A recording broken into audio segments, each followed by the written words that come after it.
जय हिंद दोस्तों। इस वीडियो में हम यूपी ट्रिपल के सभी एग्जाम्स में पूछे गए पिछले 10 वर्षों के इंडियन ज्योग्राफी के 135 प्रीवियस ईयर क्वेश्चन को देखेंगे। ये क्वेश्चन डायरेक्ट या इनडायरेक्ट रूप से जो है आपके एग्जाम में रिपीट हो सकते हैं। ये हमारा तीसरा वीडियो है। इसके पहले हम 90 क्वेश्चन देख चुके हैं। ये एक वीडियो दोस्त पेट से लेकर के लोअर पीसीएस और एएसओ जैसे आने वाले सभी एग्जाम्स में आपका हेल्प करेगा। अगर आप इस वीडियो को लास्ट तक देख लेते हैं तो आयोग के 135 प्रीवियस ईयर क्वेश्चन का निचोड़ आपको मिल जाएगा।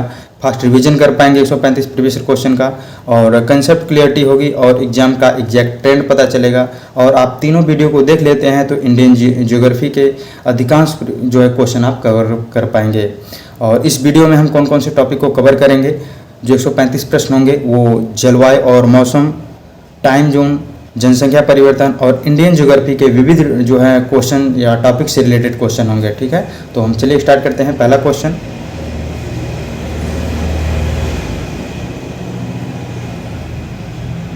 तो चलिए स्टार्ट करते हैं। पहला क्वेश्चन जो जलवायु, मौसम और टाइम जोन तथा जनसंख्या परिवर्तन के टॉपिक से रिलेटेड होगा। पहला क्वेश्चन है, भारत की उच्चतम वार्षिक वर्षा कहाँ पर दर्ज की गई है? तो इसका राइट आंसर हो जाएगा ए वाला ऑप्शन सही हो जाएगा, मानसून रायन मेघालय।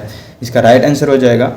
दोस्तों ये न सिर्फ भारत में बल्कि पूरे विश्व में सबसे ज़्यादा वर्षा कहाँ पर होती है? तो इसी स्थान पर होती है, मानसून रायन मेघालय में। और आप जानते हैं मेघालय में 3 पहाड़ियाँ बहुत फेमस हैं, गारो, खासी, जयंतिया। और ये जो है स्थित है खासी पर, और खासी का आकार जो है वो किपनिमा है। किपनिमा होने के कारण यहाँ पे हवाएं जो आती हैं यहाँ पे जो है यहाँ पे इकट्ठा हो जाती हैं, जिससे यहाँ पे बहुत ज़्यादा मात्रा में बारिश होती है। ठीक है, इस वजह से इस स्थान पे सबसे ज़्यादा वर्षा होती है। दोस्तों ये क्वेश्चन देखिए वीडियो में पूछा गया था 2018 में। ठीक है, तो यहाँ पे क्या होगा कि हम सारे क्वेश्चन जो है एक टॉपिक होगा, उससे रिलेटेड जितने भी क्वेश्चन पूछे गए हैं अलग अलग एग्जामों में, उसको हम यहाँ पे देखेंगे। सारे क्वेश्चन किसी ना किसी एग्जाम में पूछे गए हैं। ठीक है, तो आप देखना चाहें तो आप यहाँ पे देख सकते हैं किस किस एग्जाम में पूछा गया है। और समय बचाने के लिए हम इसका कहीं भी बहुत ही कम डिस्कशन करेंगे, इससे हमारा समय बचेगा और आप मैक्सिमम क्वेश्चन जो है आप कम समय में देख पाएंगे। अगला क्वेश्चन देखते हैं। दूसरा क्वेश्चन है, पश्चिमी विक्षोभ जिसके कारण उत्तर पश्चिम भारत में बारिश होती है उसका उत्पत्ति स्थल है? तो इसका राइट आंसर हो जाएगा सी वाला हो जाएगा, भूमध्य सागर में वो उत्पत्ति स्थल उसका है।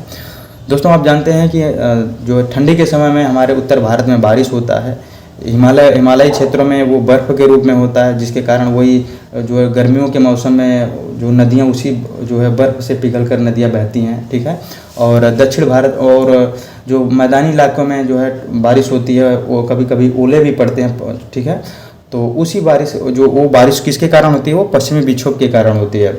और वो जो बारिश होती है वो गेहूं के फसल के लिए काफ़ी इंपॉर्टेंट होती है। ठीक है, और हालांकि अन्य ऑप्शन देख लेते हैं, काला सागर और कैस्पियन सागर से भी ये नमी एक्सेप्ट करती है, लेकिन इसका उत्पत्ति स्थल जो वो भूमध्य सागर से होता है। ठीक है, अगले क्वेश्चन को हम देखते हैं। ग्रीष्म काल में उत्तरी मैदानों में बहने वाली पवन कहलाती है? तो इसका राइट आंसर हो जाएगा ये वाला ऑप्शन हो जाएगा, लू जो है ये उत्तरी मैदानों में जो है ये ग्रीष्म काल में अप्रैल से लेकर के जून के मध्य में ये उत्तरी मैदानों में लू बहता है। ठीक है, बहुत ही गर्म हवा होती है। ठीक है, और इसको अपने मैप में देख लेते हैं, व्यापारिक पवन के बारे में देख लेते हैं। व्यापारिक पवन देखिए मैपिंग से हम समझ लेते हैं, 30 डिग्री उत्तरी अक्षांश और 30 डिग्री दक्षिणी अक्षांश के मध्य जो हवा बहती है उसे व्यापारिक पवन कहते हैं। ठीक है, और 60 डिग्री और इधर 60 डिग्री जो होता है, 30 डिग्री से 60 डिग्री, 30 डिग्री से 60 डिग्री इधर पछुआ पवन बहती है, और उधर 60 डिग्री से लेकर के इधर 90 डिग्री और 60 डिग्री से लेकर के 90 डिग्री इधर जो है ध्रुवीय पवन बहती है। इधर व्यापारिक और इधर पछुआ और इधर ध्रुवीय। ठीक है ना। और अन्य ऑप्शन की बात करें, एक काल बैसाखी और मैंगो सावर ये मानसून के पहले वर्षा होती है, जिसे जो है अलग अलग राज्यों में होती है। तो काल बैसाखी जो है वो काल बैसाखी ये पश्चिम बंगाल में होती है, इसे नार्वेस्टर के नाम से भी जानते हैं, और ये वैशाख महीने में होती है इसलिए वैसाखी के नाम से भी जानते हैं। और मैंगो सावर दोस्तों ये होती है केरल और कर्नाटक वाले एरिया में, जिससे जो है आम जल्दी पकने लगते हैं, इसे मैंगो सावर कहते हैं। और कर्नाटक में एक और वर्षा होती है चेरी ब्लॉसम, जो काफ़ी वर्षा के लिए काफ़ी इंपॉर्टेंट होती है। और असम में दोस्तों एक वर्षा होती है, असम में बोडोई चीला के नाम से जाना जाता है। ठीक है ना, ये देखिए पेट 2022 में क्वेश्चन पूछा गया है। ठीक है ना, अगले क्वेश्चन को हम देख लेते हैं। ये हम देख लेते हैं यहाँ पे मैपिंग में, तो जो है काल बैसाखी या नार्वेस्ट वो हमने देखा लू दोस्तों ये देखिए राजस्थान से लेकर के जो है पंजाब और हरियाणा से लेकर के उत्तर प्रदेश, मध्य प्रदेश और ये झारखंड, बिहार, पश्चिम बंगाल वाले इस बेल्ट में जो है ये लू बहती है। ठीक है ना, गर्मी के समय में, ठीक है ना। और व्यापारिक पवन दोस्तों ये उसको हमने देखा ही, ठीक है ना। और इधर देखिए काल बैसाखी, पश्चिम बंगाल में जो है काल बैसाखी नार्वेस्टर के नाम से जाना जाता है। असम में जो है बोडोइचिला बहती है। और इधर केरल कर्नाटक में दोस्तों, केरल कर्नाटक में जो है मैंगो शावर बारिश होता है। और कर्नाटक में ये चेरी ब्लॉसम होता है जिसे काफ़ी वर्षा के नाम से भी जाना जाता है, ठीक है ना। देखिए मैप से समझेंगे, थोड़ा सा मैप आपके माइंड में बैठेगा, ठीक है ना। अगले क्वेश्चन को हम देखते हैं। भारत में निम्नलिखित में से किस स्थान पर दिन और रात के तापमान में व्यापक अंतर पाया जाता है? तो इसका राइट आंसर हो जाएगा, ये वाला ऑप्शन सही हो जाएगा। थार मरुस्थल में दोस्तों जो है काफ़ी ज़्यादा व्यापक अंतर पाया जाता है। बाकी केरल, अंडमान निकोबार और गोवा में, इन क्षेत्रों में वर्षा काफ़ी कम मात्रा में होती है, वहाँ पे तापमान में व्यापक अंतर नहीं पाया जाता है। इसको मैप में समझ लेते हैं। देखिए हमारे यहाँ थार मरुस्थल दिया था ऑप्शन में, थार मरुस्थल, और इधर गोवा और इधर अंडमान निकोबार, ठीक है ना, ये दिया है। देखिए ये साउथ में जो है, साउथ वाले राज्यों में ये तटीय राज्य हैं, ठीक है ना। जब ये गर्म होता है तो इधर से हवाएं आके ये ठंडी कर देती है, और ये जब ठंडा होता है तो इधर से हवा आके गर्म कर देती है। तो यहाँ पे जो है टेम्परेचर जो है वो समान रहता है। और ये समुद्र से दूरी होने के कारण जो इधर जितने भी प्रदेश हैं, जितना ये दूरी बढ़ेगा उधर उतना ही गर्मी बढ़ता जाएगा, ठीक है ना। तो इस वजह से थार मरुस्थल इधर है, तो यहाँ पे सबसे ज़्यादा गर्मी पड़ती है, ठीक है ना। तापांतर सबसे ज़्यादा यहाँ पर होता है। यहाँ पे दिन का तापमान लगभग गर्मी में तो 50-55 के आसपास पहुँच जाता है, और वही ठंडी में दोस्तों लगभग 10-12 के आसपास आ जाता है। तो तापांतर काफ़ी ज़्यादा होता है, ठीक है ना। जो लोग साउथ में रहते होंगे आप देखते होंगे वहाँ पे ठंडी बहुत कम पड़ती है। आपके रिलेटिव कोई भी होंगे तो, या आप भी घूमने जाते होंगे तो उधर देखिए काफ़ी कम ठंडा पड़ता है, ठीक है ना। जब हमारे यहाँ कड़ाके की ठंड पड़ती है उत्तर भारत में, तो उधर जो है नॉर्मल जो है टेम्परेचर रहता है। अगला क्वेश्चन देखते हैं। सामान्य वर्षा में अचानक वृद्धि हो जाती है और कई दिनों तक लगातार जारी रहती है, इसे मानसून का क्या कहा जाता है? तो इसे मानसून का प्रकोष्ठ या फटना कहा जाता है, ठीक है ना। और यही जब वर्षा जो है अचानक रुक जाती है, कुछ दिन होने के बाद अचानक रुक जाती है, कुछ दिन बाद फिर होती है, जब रुक जाती है तो उसे विश्राम कहते हैं, ठीक है ना। ये जो है मानसून का जो है ये इसकी विशेषता है। जब कुछ क्षेत्रों में झमझमा के खूब कुछ दिन तक लगातार बारिश होती है, जिसे फटना, प्रकोष्ठ या फटना कहते हैं, और फिर कुछ दिन रुक जाती है, जिसे विश्राम कहते हैं, ठीक है ना। अगले क्वेश्चन को हम देखते हैं। निम्नलिखित में से भारत में अक्टूबर की गर्मी का मुख्य कारण क्या है? तो इसका राइट आंसर हो जाएगा, डी वाला ऑप्शन से हो जाएगा, उच्च आर्द्रता से जुड़ा उच्च तापमान हो जाएगा। जो है इसे इस समय बहुत उमस वाली गर्मी पड़ती है। देखिए पेट 2022 में पूछा गया था। इसको हम मैप में समझ लेते हैं कि अक्टूबर की गर्मी जो है क्यों होती है। इसके देखिए आप इसको मैप से समझते हैं, ठीक है ना। मैप से समझेंगे तो आसान हो जाएगा, ठीक है ना। आप जानते हैं दोस्त कि जून में मानसून आ जाता है, ठीक है ना। 1 जून तक देखिए इस क्षेत्र में 1 जून तक जो है मानसून पहुंच जाता है। और ये देखिए रेड वाला जो है ये 5 जून इधर, 5 जून इधर, फिर उसके बाद 10 जून इधर, फिर उसके बाद 15 जून इधर, और लगभग 15 जुलाई तक जो है पूरे भारत को कवर कर लेता है। इधर खूब झमझमा के बारिश इधर होते जाती है, ठीक है ना। इधर बारिश खूब झमझमा के बढ़ता होता जाता है, ठीक है ना। अभी आप देख रहे होंगे, ठीक है ना।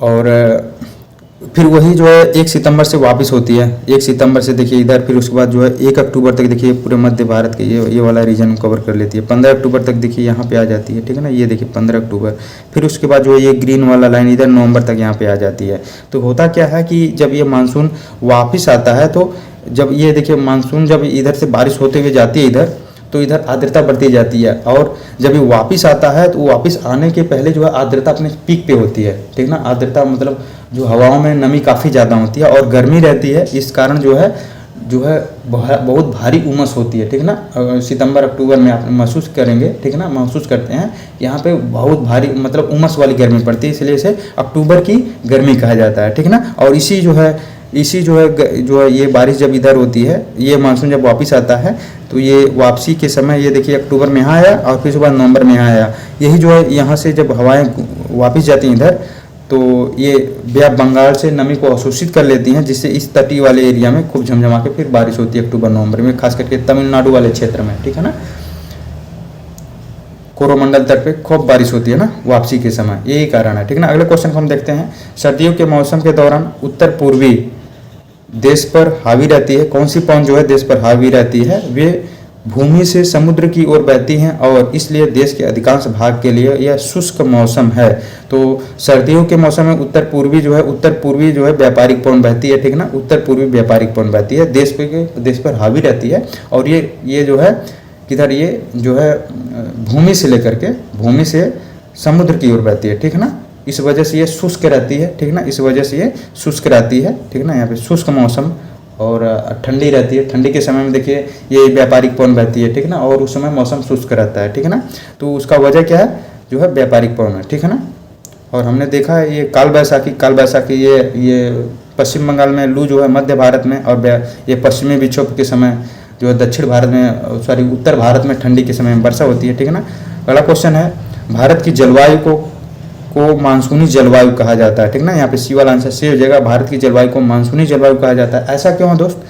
हालांकि हमारे यहाँ गर्मी भी पड़ती है 4 महीने, शीतकालीन लगभग ठंडी भी 4 महीने पड़ती है और बरसात भी 4 महीने होता है, तो इसे मानसूनी वर्षा क्यों कहते हैं? इसे गर्मी या शीतकालीन या ग्रीष्म क्यों नहीं कहते? इसका वजह है मानसूनी कहने का वजह ये होता है कि जो आमतौर पे जो नेचुरल जो सिस्टम है वो देखिए, ये व्यापारिक पवन इस क्षेत्र में, हमारे जो क्षेत्र में व्यापारिक पवन साल भर बहती है, लेकिन वो जब मानसून आता है तो इसकी दिशा बदल जाती है ना, ये शिथिल पड़ जाती है और जो है मानसूनी हवाएं एकदम हावी हो जाती हैं पूरे देश पे। और इसी मानसूनी हवाओं से देश पर लगभग 70 से 75% जो वर्षा होती है इसी मानसून के कारण होती है। और पूरी कृषि अर्थव्यवस्था और कहें देश की पूरी अर्थव्यवस्था इसी पे टिकी होती है। इस वजह से भारत की जलवायु जो है वो जो है मानसूनी जलवायु कहा जाता है। मानसून अच्छा रहता है, बारिश ज़्यादा होती है तो जो है अर्थव्यवस्था आगे बढ़ती है, ठीक ना। तो इसी वजह से इसको मानसून कहा जाता है, ठीक है ना। मानसूनी, भारत की जलवायु कैसी है? तो मानसूनी है, ठीक है ना।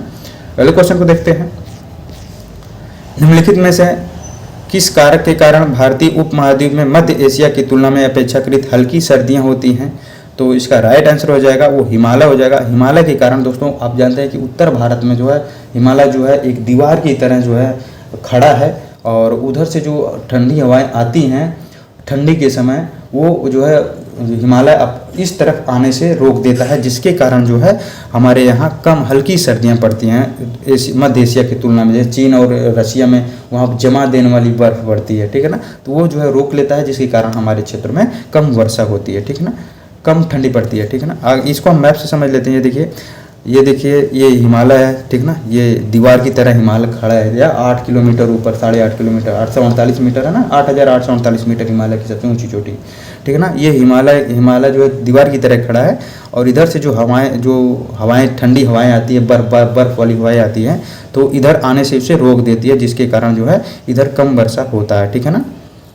इस वाले रीजन में बहुत ही कम मात्रा में वर्षा होता है। अगले क्वेश्चन को हम देखते हैं। भारत का निम्नलिखित में से कौन सा स्थान जो है अति विषम प्रकार की जलवायु का अनुभव करता है? तो इसका राइट आंसर हो जाएगा दिल्ली हो जाएगा, ठीक है ना। सी वाला ऑप्शन सी हो जाएगा। दिल्ली हमने देखा अभी कि ये देखिए, अगर भारत है, ये देखिए मान लेते हैं इसको ऐसे ना, ऐसे समझ लेते हैं। देखिए ये भारत हो गया, ठीक है ना, ये अपना भारत हो गया, ठीक है ना, ये भारत हो गया। देखिए ये चेन्नई इधर हो गया, मुंबई इधर हो गया, और दिल्ली इधर हो गया, ठीक है ना। और ये देखिए दिल्ली अभी हमने देखा है तटीय एरिया होने के कारण यहाँ पे तापांतर में बहुत ज़्यादा अंतर नहीं होता है, ठीक है ना। यहाँ पे सम प्रभाव रहता है, ज़्यादा ना गर्मी ना ज़्यादा ठंडी पड़ता है। लेकिन दिल्ली देखिए ये समुद्र से काफ़ी दूर होता है, इस वजह से यहाँ पे अति विषम प्रकार की जलवायु पाई जाती है, ठीक है ना। गर्मी में बहुत ज़्यादा गर्मी, ठंडी में बहुत ज़्यादा ठंडी, और इधर इन क्षेत्रों में ना ज़्यादा ठंडी ना ज़्यादा गर्मी पड़ती है, ठीक है ना। अगले क्वेश्चन को देखते हैं। भारत के उत्तर पश्चिम भाग में निम्न में से किस एक के कारण शीतकाल के दौरान वर्षा होती है? इसको हमने ऊपर भी देखा, ठीक है ना। वही प्रश्न है जो घुमा के पूछा है कि जो है ठंडी के मौसम में जो है हमारे उत्तर भारत में क्यों वर्षा होती है? तो उसका वजह है पश्चिमी विक्षोभ के कारण वर्षा होती है, जिसकी उत्पत्ति हमने देखा कहाँ पे होती है, भूमध्य सागर से होती है। और ये भूमध्य सागर वाला जो है हवाएं बहती हुई आती हैं, और हमारे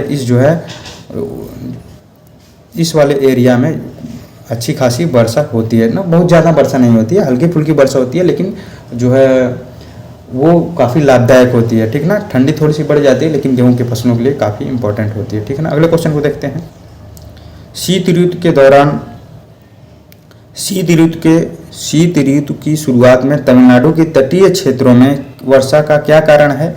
तो इसका वर्षा का कारण जो है मानसून का वापसी हो जाएगा। ये देखिए बी वाला ऑप्शन सही होगा, उत्तर पूर्वी वर्षा ऋतु, ठीक है ना। जब जो है ये दक्षिण पश्चिम वर्षा ऋतु जो है मानसून के आगमन का समय होता है, इससे वहाँ पे बहुत ज़्यादा वर्षा नहीं होती है, लेकिन वापसी के समय उत्तर पूर्वी जो है, हमने ऊपर मैप में देखा, हमने फिर से मैप में देख लेते हैं। ये देखिए ये हवाएं जब ये इधर से जाती हैं, ठीक है ना, इधर पे कोई अवरोध नहीं होने के कारण यहाँ पे बहुत ज़्यादा बारिश नहीं होती है। लेकिन जब ये हवाएं, ये देखिए रेड ये जाने वाली हवाएं हैं, यही जब ये देखिए ग्रीन वाली जो है लाइन है, ये ग्रीन वाली 1 अक्टूबर को इधर 15 अक्टूबर को यहाँ तक आ जाती है, नवंबर में यहाँ हो जाती है। जब ये वापस आती हैं तो यही बे ऑफ बंगाल से नमी को अवशोषित करके इन तटीय क्षेत्रों में बारिश होती है, ठीक है ना। इस समय चक्रवात वगैरह भी आते हैं, ठीक है ना, विनाशकारी तूफानें भी आती हैं, उसी समय उनके अलग अलग नाम है, आप सुनते होंगे, ठीक है ना। इसी वजह से इस क्षेत्र में वर्षा होती है। तो वजह क्या है, उत्तर पूर्वी वर्षा ऋतु, ठीक है ना। वापसी के समय जाते वक्त ज़्यादा बारिश नहीं होती है, ठीक है ना। अगला क्वेश्चन है कि भारत का मानक समय मेरिडियन कौन सा है, ठीक है ना। तो भारत का मानक समय दोस्तों आप जानते हैं कि 82.5 डिग्री जो है पूर्वी देशांतर, ईस्ट देशांतर हो जाएगा, ए वाला ऑप्शन से हो जाएगा, ठीक है ना। बाकी ये देखिए हमारा भारत का सबसे जो है जो उत्तरी अक्षांश है, ठीक है ना, इंदिरा कॉल। और ये देखिए सबसे पश्चिमी वाला है, सबसे पश्चिमी 68 डिग्री 7 मिनट पूर्वी जो कौन सा हो जाएगा, ये पूर्वी देशांतर, ठीक है ना। और ये किस स्थान पर है, तो इसका स्थान का नाम है गोहर माता, ठीक है ना। हमने पहले वाले वीडियो में इसको स्पष्ट से देखा था, जो जिन लोगों ने पहला वीडियो देखा है उसमें हमने इसको बहुत अच्छे से देखा है, ठीक ना। और ये देखिए जो है ये सबसे जो पूर्वी वाला देशांतर है, ठीक है ना, हमारा भारत का सबसे पूर्वी देशांतर है। और ये आप हमें कमेंट में बताइए कि वो जो है सबसे पूर्वी स्थान कौन सा है। जैसे हमने ऊपर वाला सबसे उत्तरी जो है इंदिरा कॉल है, और सबसे पूर्वी जो है वो कौन सा है, वो गोहर माता है, ठीक है ना। और भारत का सबसे पूर्वी और भारत का सबसे दक्षिणी बिंदु कौन सा, स्थान कौन सा, उसका नाम कमेंट में जरूर बताएं, ठीक है ना। अगर हम देखते हैं मैप में देख लेते हैं, ये देखिए मानक यमोत्तर जो है भारत का 82.5 डिग्री जो है पूर्वी देशांतर जो है वो भारत का मानक समय रेखा है। और ये देख सकते हैं ये सबसे उत्तरी है 37 डिग्री 6 मिनट, और ये सबसे पूर्वी है, और ये देखिए सबसे पश्चिमी है, ठीक है ना। आपको इनका अलग अलग नाम बताना है, ठीक है ना। ये देखिए सबसे मुख्य भूमि का सबसे दक्षिणतम बिंदु है 8 डिग्री 4 मिनट, और ये भारत का सबसे दक्षिणतम बिंदु है 6 डिग्री 4 मिनट, ठीक है ना। आपको कमेंट में बताना है पूर्वी और ये दक्षिणी जो बिंदु का क्या नाम है, ठीक है ना। अगले क्वेश्चन को हम देखते हैं, भारतीय मानक समय ग्रीनविच माध्य GMT से कितना आगे है। तो इसका राइट आंसर हो जाएगा सी वाला ऑप्शन से होगा, 5.5 घंटे आगे है। भारत का जो है मानक समय वो ग्रीनविच माध्य समय से GMT ग्लोबल मीन टाइम से 5.5 घंटे आगे है, ठीक है ना। इंग्लैंड में आप जानते हैं कि जो विश्व का जो ग्रीन माध्य समय जो है वो इंग्लैंड के ग्रीनविच से होकर जाता है, उसे जो है GMT ग्लोबल मीन टाइम माना जाता है। तो वहाँ से जो है भारत जो है 82.5 डिग्री और 30 मिनट जो है पूर्वी देशांतर ईस्ट में है, और इस वजह से जो है 5.5 घंटा आगे है, ठीक है ना। अगले क्वेश्चन को हम देखते हैं, 2019 के अनुसार निम्नलिखित में से भारत में किस शहर की जनसंख्या सबसे अधिक है। तो इसका राइट आंसर हो जाएगा बी वाला ऑप्शन सी हो जाएगा, मुंबई में दोस्तों सबसे ज़्यादा। ये मुंबई जो है भारत का ऐसा शहर है जहाँ पे सबसे ज़्यादा जनसंख्या पाई जाती है। हालांकि इसमें अगर दिल्ली रहता तो राइट आंसर दिल्ली होता, ठीक है ना। पहले नंबर पे दिल्ली आता है, और उसके बाद मुंबई आता है, फिर उसके बाद कोलकाता आता है, ठीक है ना। अगले क्वेश्चन को हम देखते हैं, जन्म और मृत्यु के पंजीकरण का अधिनियम किस वर्ष में लागू किया गया था। तो इसका राइट आंसर बी वाला हो जाएगा, 1969 में किया गया था, ठीक है ना। और ये पूरे देश में जन्म और मृत्यु का पंजीकरण करने के लिए एकीकृत कानून था, ठीक है ना। और ये क्यों लाया गया था, देश की आबादी की सटीक गिनती के लिए, ठीक है ना, ताकि उसी के अनुसार नीतियां बनाई जाए और देश की आबादी का सटीक जानकारी रहे, ठीक है ना। अगले क्वेश्चन को देखते हैं, 2019 के अनुसार भारत के किस राज्य की शहरी जनसंख्या सबसे अधिक है। तो किस राज्य का पूछा है शहरी जनसंख्या सबसे अधिक है, तो इसका राइट आंसर हो जाएगा वो महाराष्ट्र हो जाएगा, डी वाला ऑप्शन सी हो जाएगा। महाराष्ट्र की सबसे ज़्यादा शहरी आबादी है, उसके बाद यूपी का आता है। अगर परसेंटेज के उस हिसाब से पूछ ले तो सबसे ज़्यादा गोवा की जो है प्रतिशत जो है, सबसे शहरी प्रतिशत गोवा की सबसे ज़्यादा है, कितना है 62% है, ठीक है ना, 62%। फिर उसके बाद तमिलनाडु का स्थान आता है, ठीक है ना। अगले क्वेश्चन को हम देखते हैं, जनगणना 2011 के अनुसार उत्तर प्रदेश में बाल लिंग अनुपात क्या है? तो इसका राइट आंसर हो जाएगा डी वाला 902 हो जाएगा। और 912 दोस्तों ये जो है यूपी की लिंग अनुपात है, ठीक है ना। अगले क्वेश्चन को देखते हैं। और उत्तर प्रदेश की दशकीय जो है जनसंख्या वृद्धि कितनी है? तो 20.2% हो जाएगा, ठीक है ना। और आप हमें कमेंट में बताइए किस राज्य की जो है दशकीय वृद्धि निगेटिव है, ठीक है ना। भारत का ऐसा एक कौन सा राज्य है जिसकी दशकीय वृद्धि निगेटिव है? कमेंट में जरूर बताएं। अगला क्वेश्चन है कि जनगणना 2011 के अनुसार राज्य के सर्वाधिक और न्यूनतम जनसंख्या वाले जिले क्रमशः हैं। तो उत्तर प्रदेश राज्य का सर्वाधिक जनसंख्या वाला और न्यूनतम जनसंख्या वाला राज्य जो हो जाएगा वो डी वाला ऑप्शन से हो जाएगा। सबसे ज़्यादा जनसंख्या इलाहाबाद में और सबसे कम जनसंख्या जो है इलाहाबाद का कौन सा जिला है, उत्तर प्रदेश का कौन सा जिला जहाँ पे सबसे कम जनसंख्या है? तो महोबा हो जाएगा। सबसे ज़्यादा इलाहाबाद, सबसे कम महोबा, यहाँ पे डी वाला ऑप्शन सी हो जाएगा, ठीक है ना। अगर निम्नतम, अगर आप तीन जानते रहिए, तीन सबसे ज़्यादा तीन कौन से जनसंख्या वाले जिले हैं उत्तर प्रदेश के? तो इलाहाबाद, मुरादाबाद और गाजियाबाद है। और सबसे कम कौन तीन जिले हैं? तो महोबा, चित्रकूट और हमीरपुर। इसको आप जानते रहेंगे तो ऐसे प्रश्न आप सही कर पाएंगे, ठीक है ना। अगले क्वेश्चन को हम देखते हैं। 2011 की जनगणना रिपोर्ट के अनुसार निम्नलिखित में से किस राज्य में जनजातीय जनसंख्या नहीं है? तो इसका राइट आंसर हो जाएगा हरियाणा हो जाएगा। दोस्तों आप जानते हैं कि जो है हरियाणा और पंजाब में अनुसूचित जनजातियां नहीं पाई जाती हैं। और एससी और एसटी की परसेंटेज की बात करें पूरे पॉपुलेशन में तो 8.6% जो है एसटी की प्रतिशत है, ठीक है ना। और अगर हम बात कर लें एससी की तो नागालैंड और जो है अरुणाचल प्रदेश में वहाँ पे एससी नहीं पाए जाते हैं।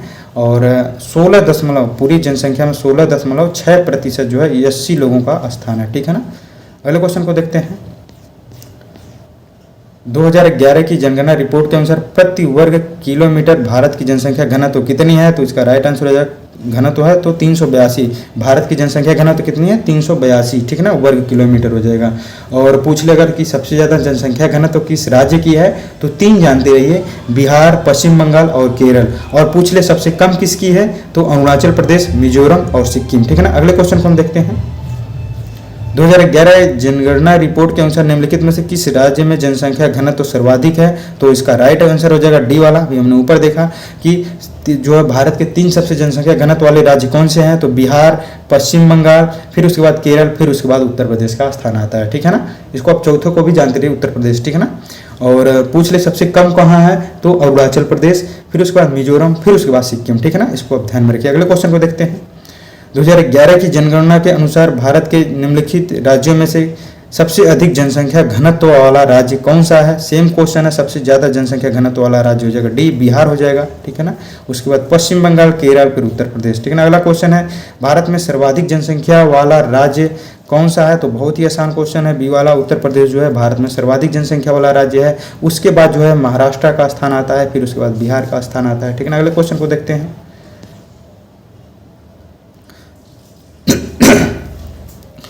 25 नंबर है कि वर्ष 2011 की जनगणना के अनुसार भारत में वयोवृद्ध महिला नागरिकों की संख्या कितनी है? तो दोस्तों जो है भारत में पूरी जो है वयोवृद्ध नागरिकों की जनसंख्या 104 मिलियन है, 104 मिलियन है, जिसमें से जो है 53 मिलियन दोस्तों ये वृद्ध महिलाएं हैं, ठीक है ना। और 51 मिलियन जो वो वृद्ध पुरुषों की जो है जनसंख्या है, ठीक है ना। अगले क्वेश्चन को हम देखते हैं। निम्नलिखित में से भारत के किस राज्य में जनसंख्या घनत्व तो बहुत कम है? तो इसका राइट आंसर हो जाएगा बी वाला ऑप्शन से हो जाएगा, अरुणाचल प्रदेश में जनसंख्या घनत्व तो सबसे कम है। और उसके बाद अगर आ जाए तो जनसंख्या घनत्व तो मिजोरम में कम है, फिर उसके बाद सिक्किम का, ठीक है ना। और सबसे ज़्यादा कहाँ पर है? तो बिहार, पश्चिम बंगाल, केरल और उत्तर प्रदेश, ठीक है ना। अगले क्वेश्चन को देखते हैं। भारत का सबसे कम जनसंख्या वाला राज्य कौन सा है? तो इसका राइट आंसर हो जाएगा ए वाला ऑप्शन से हो जाएगा सिक्किम दोस्तों, इसका राइट आंसर हो जाएगा। सबसे कम जनसंख्या वाला राज्य जो सिक्किम, फिर उसके बाद मिजोरम, फिर अरुणाचल प्रदेश हो जाएगा। और सबसे ज़्यादा अगर पूछ ले यूटी में कौन सा सबसे कम है? तो अंडमान निकोबार की जनसंख्या सबसे कम है। अगर सर्वाधिक पूछ ले यूटी में, केंद्र शासित प्रदेश में, तो सबसे ज़्यादा दिल्ली की है, ठीक है ना। अगले क्वेश्चन को देखते हैं। देखिए एक क्वेश्चन के साथ आपके कई क्वेश्चन तैयार हो रहे हैं, इसी से रिलेटेड हैं, पूछे जा सकते हैं, ध्यान से सुनिए। इनमें से किस भारतीय राज्य में 100 मिलियन से अधिक आबादी नहीं है? तो इसका राइट आंसर हो जाएगा पश्चिम बंगाल, डी वाला ऑप्शन सही हो जाएगा। आप जानते हैं सबसे पहले नंबर पे उत्तर प्रदेश आता है, फिर उसके बाद जो है महाराष्ट्र आता है, फिर बिहार आता है। ये जो है 3 सबसे ज़्यादा जनसंख्या वाले राज्य हैं। अब वो जाहिर सी बात है चौथा यही होगा, ठीक ना। अगर आप इस तरह से भी पढ़ रहे हैं, नहीं उस तरह से मालूम, अगर आपको इस तरह से याद है कि 3 तो यही हैं, तो चौथा ये ऑटोमेटिक यही आंसर हो जाएगा और यही ऑप्शन सही हो जाएगा, ठीक है ना।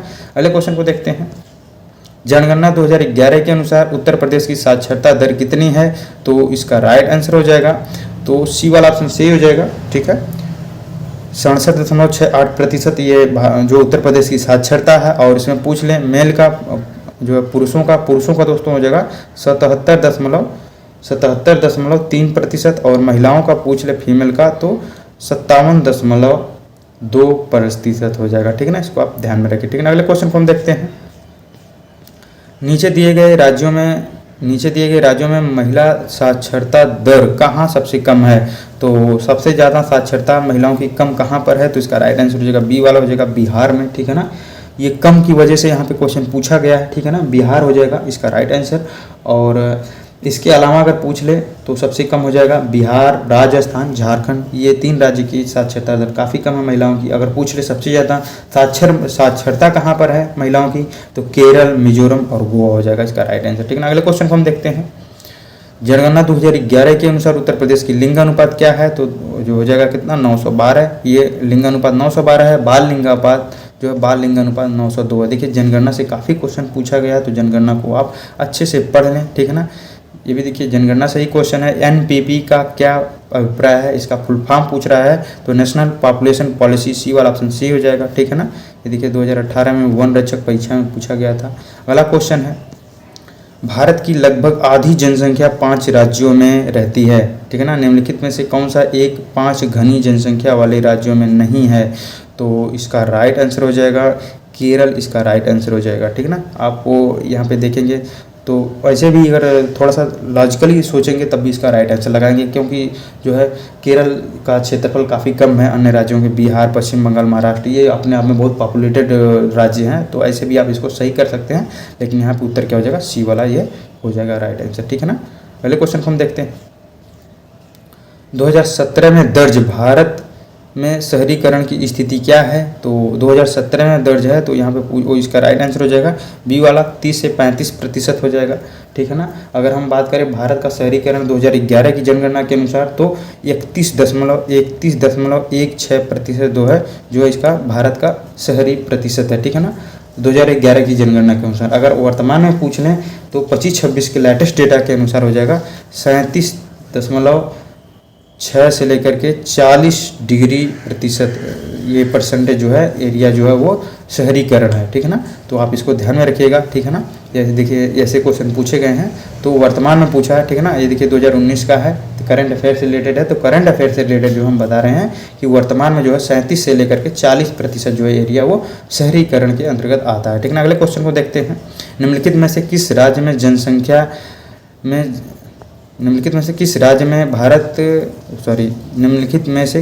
में भारत में जनसंख्या का घनत्व सबसे कम है?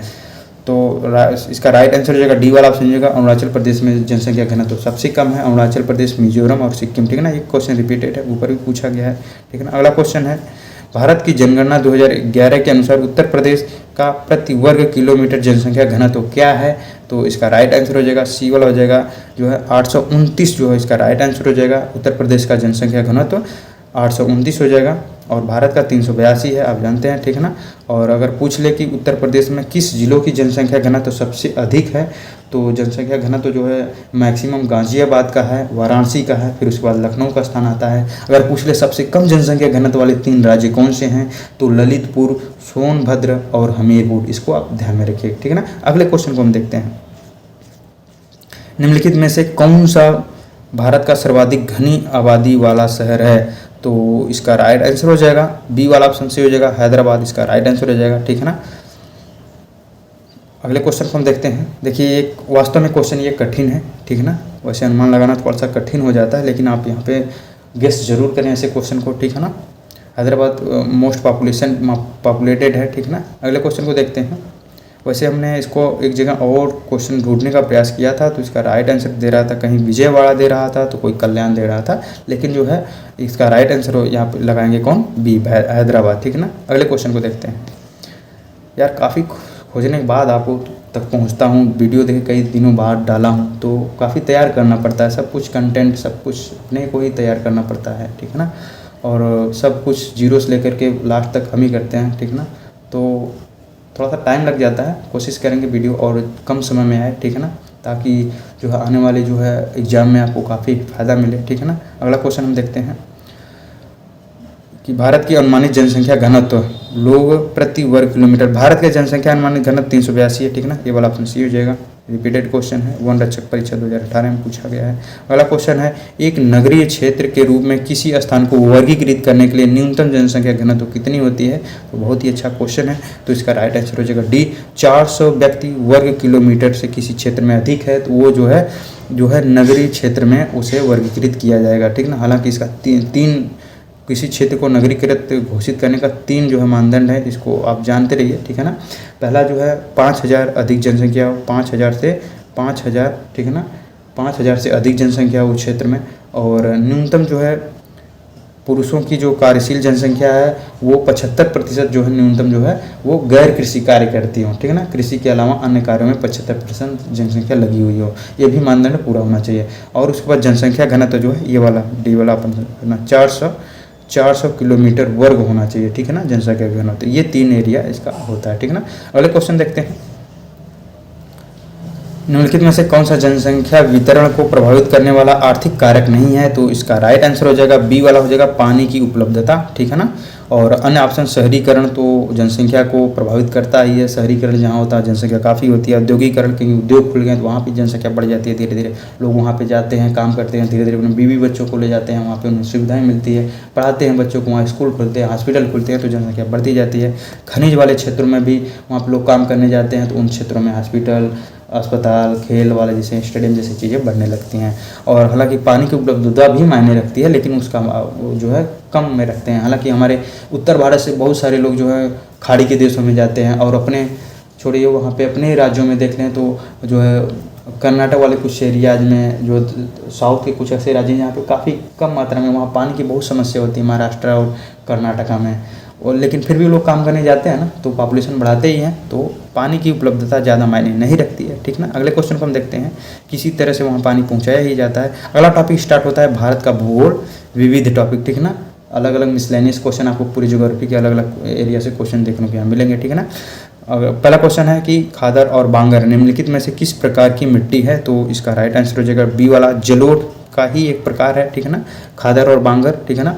और ये जो है भारत का लगभग जो है कितने % पे पाया जाता है, ये 33.5% भाग पे पाया जाता है। ठीक है ना। और 11 लाख किलोमीटर क्षेत्र में फैला हुआ है। ठीक है ना। यहाँ पे बी वाला ऑप्शन सी होगा। देखिए जब वो हिमालय से, देखिए जैसे मान लीजिए जैसे देखिए हिमालय हो गया, हिमालय से जब नदियाँ निकलती हैं तो ये कई रूपों में ये हो करके ये जो है महासागर में जाके मिलती हैं। तो ऊपर वाला जो क्षेत्र होता है उसे बांगर कहते हैं, भाबर कहते हैं। ठीक है ना। ऊपर वाला जो है भाबर है, यहाँ पे बड़े बड़े पत्थर होते हैं। ठीक है ना। यहाँ पे नदियाँ गुम हो जाती हैं। फिर उसके बाद जो है तराई क्षेत्र में आता है, तराई क्षेत्र में जो है छोटे छोटे पत्थर होते हैं, यहाँ पे नदियाँ थोड़े से दिखने लगती हैं। ठीक है ना। तो इसे तराई क्षेत्र कहते हैं, दलदली एरिया होती है। फिर उसके बाद जो है ये जलोढ़ वाला होता है, जलोढ़ और ये खादर और बांगर वाला क्षेत्र हो जाता है। ठीक है ना। इसे जलोढ़ जो कहते हैं। ठीक है ना। तो यहाँ पे ये जहाँ पे बाढ़ बहुत कम होती है तो उसे खादर कहते हैं, और जहाँ पे हमेशा बाढ़ आती जाती रहती है उसे बांगर कहते हैं। ठीक है ना। ये क्षेत्र जो है ये जलोढ़ वाला या खादर बांगर काफ़ी उपजाऊ क्षेत्र होता है। ठीक है ना। यहाँ पे कृषि के पैदावार काफ़ी अच्छी होती है। तो इसको हम थोड़ा सा मैप में देख लेते हैं भारत की, जो नहीं है यार, कहाँ पे है मैप है यार, मैप ये देख सकते हैं मैप। ठीक है ना। थोड़ा सा दूर आ गया था। ठीक है ना। इसको हम थोड़ा सा छोटा कर लेते हैं। देखिए ये भारत की अलग अलग इंडिया जो है मेजर सॉइल, जो मुख्य भूमि मिट्टियाँ हैं उसको हम देख लेते हैं। देखिए आप यहाँ पे देखें तो ये वाला एरिया जो है ये लैटराइट मृदा पाई जाती है। ठीक है ना। इधर सबसे पहले ऊपर देख लेते हैं, ये ग्रीन वाला फॉरेस्ट वाला ये पर्वतीय मृदा है। ठीक है ना। माउंटेन फॉरेस्ट या पर्वतीय मृदा इसे कहा जाता है, ठीक है ना, ढलान वगैरह होती हैं, ठीक है ना। आगे देखें एल्वेली, ये जलोढ़ मृदा, ठीक है ना, ये जो मैदानी एरिया है उसमें जलोढ़ मृदा पाई जाती है। ये नदियों के निक्षेपों द्वारा बनी होती है, ठीक है ना। और ये काफ़ी ज़्यादा कृषि और बहुत सघन आबादी यहाँ पर होती है, इसी वजह देखिए इस क्षेत्र में काफ़ी ज़्यादा जनसंख्या है, ठीक है ना। आगे रेड और येलो जो है मिट्टी, ये वाला एरिया जो रेड आपको येलो वाला दिख रहा है, ये देखिए रेड और येलो वाली मृदा है, ठीक है ना। और आगे बात करें तो ये देखिए लैटराइट मृदा, ये जो पीली पीली आप यहाँ पे देख रहे हैं, पीला मृदा यहाँ पे देख रहे हैं, ठीक है ना, ये पीला पीला जगह जगह, तो ये यहाँ पे जो है लैटराइट, सॉरी ये लैटराइट, ये वाला, ये जो थोड़ा सा दिख रहा है ये लैटराइट मृदा है, ठीक है ना। और ये जो एरिड जो है, एरिड मतलब क्षारीय और लवणीय मृदा जो है, ये देखिए क्षारीय और लवणीय मृदा, ठीक है ना। तो ये भारत की जो है मुख्य जो है मृदा है, ठीक है ना। 42 नंबर क्वेश्चन है, मरुस्थल क्षेत्रों में वायु अपर्दन होता है क्योंकि मिट्टी को पकड़े रहने के लिए कोई पेड़ पौधे नहीं होते। शुष्क भूमि में यह होने का कारण क्या है? तो इसका राइट आंसर हो जाएगा अतिचराई हो जाएगा, ये वाला ऑप्शन सही हो जाएगा। अतिचराई की वजह से एक तो वो मरुस्थलीय क्षेत्र होता है, वहाँ पे पेड़ पौधे कम होते हैं, तो जानवरों के जो पैरों से खुर जो होता है उनके पैरों से वहाँ मिट्टियाँ जो है उनका संगठन कमज़ोर हो जाता है, जिसके कारण यहाँ पे अपर्दन होता है। तो इसका वजह क्या है? अतिचराई हो जाएगा, ठीक है ना। वन की आग और वन रोपण से तो और मजबूत होगा, वन की आग से इस पर कोई प्रभाव नहीं पड़ने वाला। अगला क्वेश्चन देखते हैं, सूर्यमुखी की खेती के लिए किस प्रकार की मिट्टी सबसे अच्छी होती है? हमने ऊपर देखिए मैप में मिट्टियों को देखा, हर जो है मिट्टी अपने अपने वहाँ पे फसल जो है वहाँ पे अलग अलग फसलें होती हैं, ठीक है ना। तो यहाँ पे सूर्यमुखी की खेती के लिए कौन सी मिट्टी सबसे उपयुक्त होती है? तो इसका राइट आंसर हो जाएगा ये वाला रेगुर मिट्टी, वही सेम है, ठीक है ना। तो ये काली मिट्टी का ही नाम है, ठीक है ना। जो दक्कन का जो क्षेत्र है, दक्कन प्लेट्यू, वहाँ पे वो बेसाल चट्टानों लावा के मैग्मा से बनी हुई क्षेत्र है, तो उस क्षेत्रों में जो है सूर्यमुखी की अच्छी खासी खेती होती है। आप कमेंट में बताइए भारत में सूर्यमुखी की खेती सबसे ज़्यादा कौन सा राज्य करता है, ठीक है ना। अगले क्वेश्चन को देखते हैं, एक संसाधन के रूप में मिट्टी के कटाव और ह्रास को मिट्टी के संबंध में प्रमुख खतरा माना जाता है, ठीक है ना। निम्नलिखित में से कौन सा विकल्प मिट्टी के संरक्षण का सर्वोत्तम उपाय नहीं है? तो कौन सा नहीं है? तो इसका राइट आंसर हो जाएगा सी वाला, बारिश के पानी में बह जाना, ये जो है इसका सर्वोत्तम उपाय नहीं है पानी का संरक्षण। बाकी घास पात से ढकने की वजह से उस पर रुकती हैं। आश्रय आवरण, शेल्टर बेल्ट, ये भी जो है ये भी संरक्षण के अंतर्गत आता है। समुच्चरी जुताई, ठीक है ना। आप वो देखते हैं पहाड़ी क्षेत्रों में, ये कोई पहाड़ी क्षेत्र है तो ऐसे ऐसे जो है ढलान होती है, तो ढलान में ऐसे ऐसे खेती बनती है ना, तो वो जो है समोच्च जुताई होती है, ठीक है ना। तो ये भी जो है मिट्टी के संरक्षण के तहत आता है, ठीक ना। तो यहाँ पर राइट आंसर सी हो जाएगा, बारिश के पानी में बह जाना, ये मिट्टी के संरक्षण का उपाय नहीं है। अगला क्वेश्चन है, मिट्टी का कटाव सर्वाधिक किस प्रकार की मिट्टी में होता है? तो सब क्षेत्रों में होता है, ठीक है ना।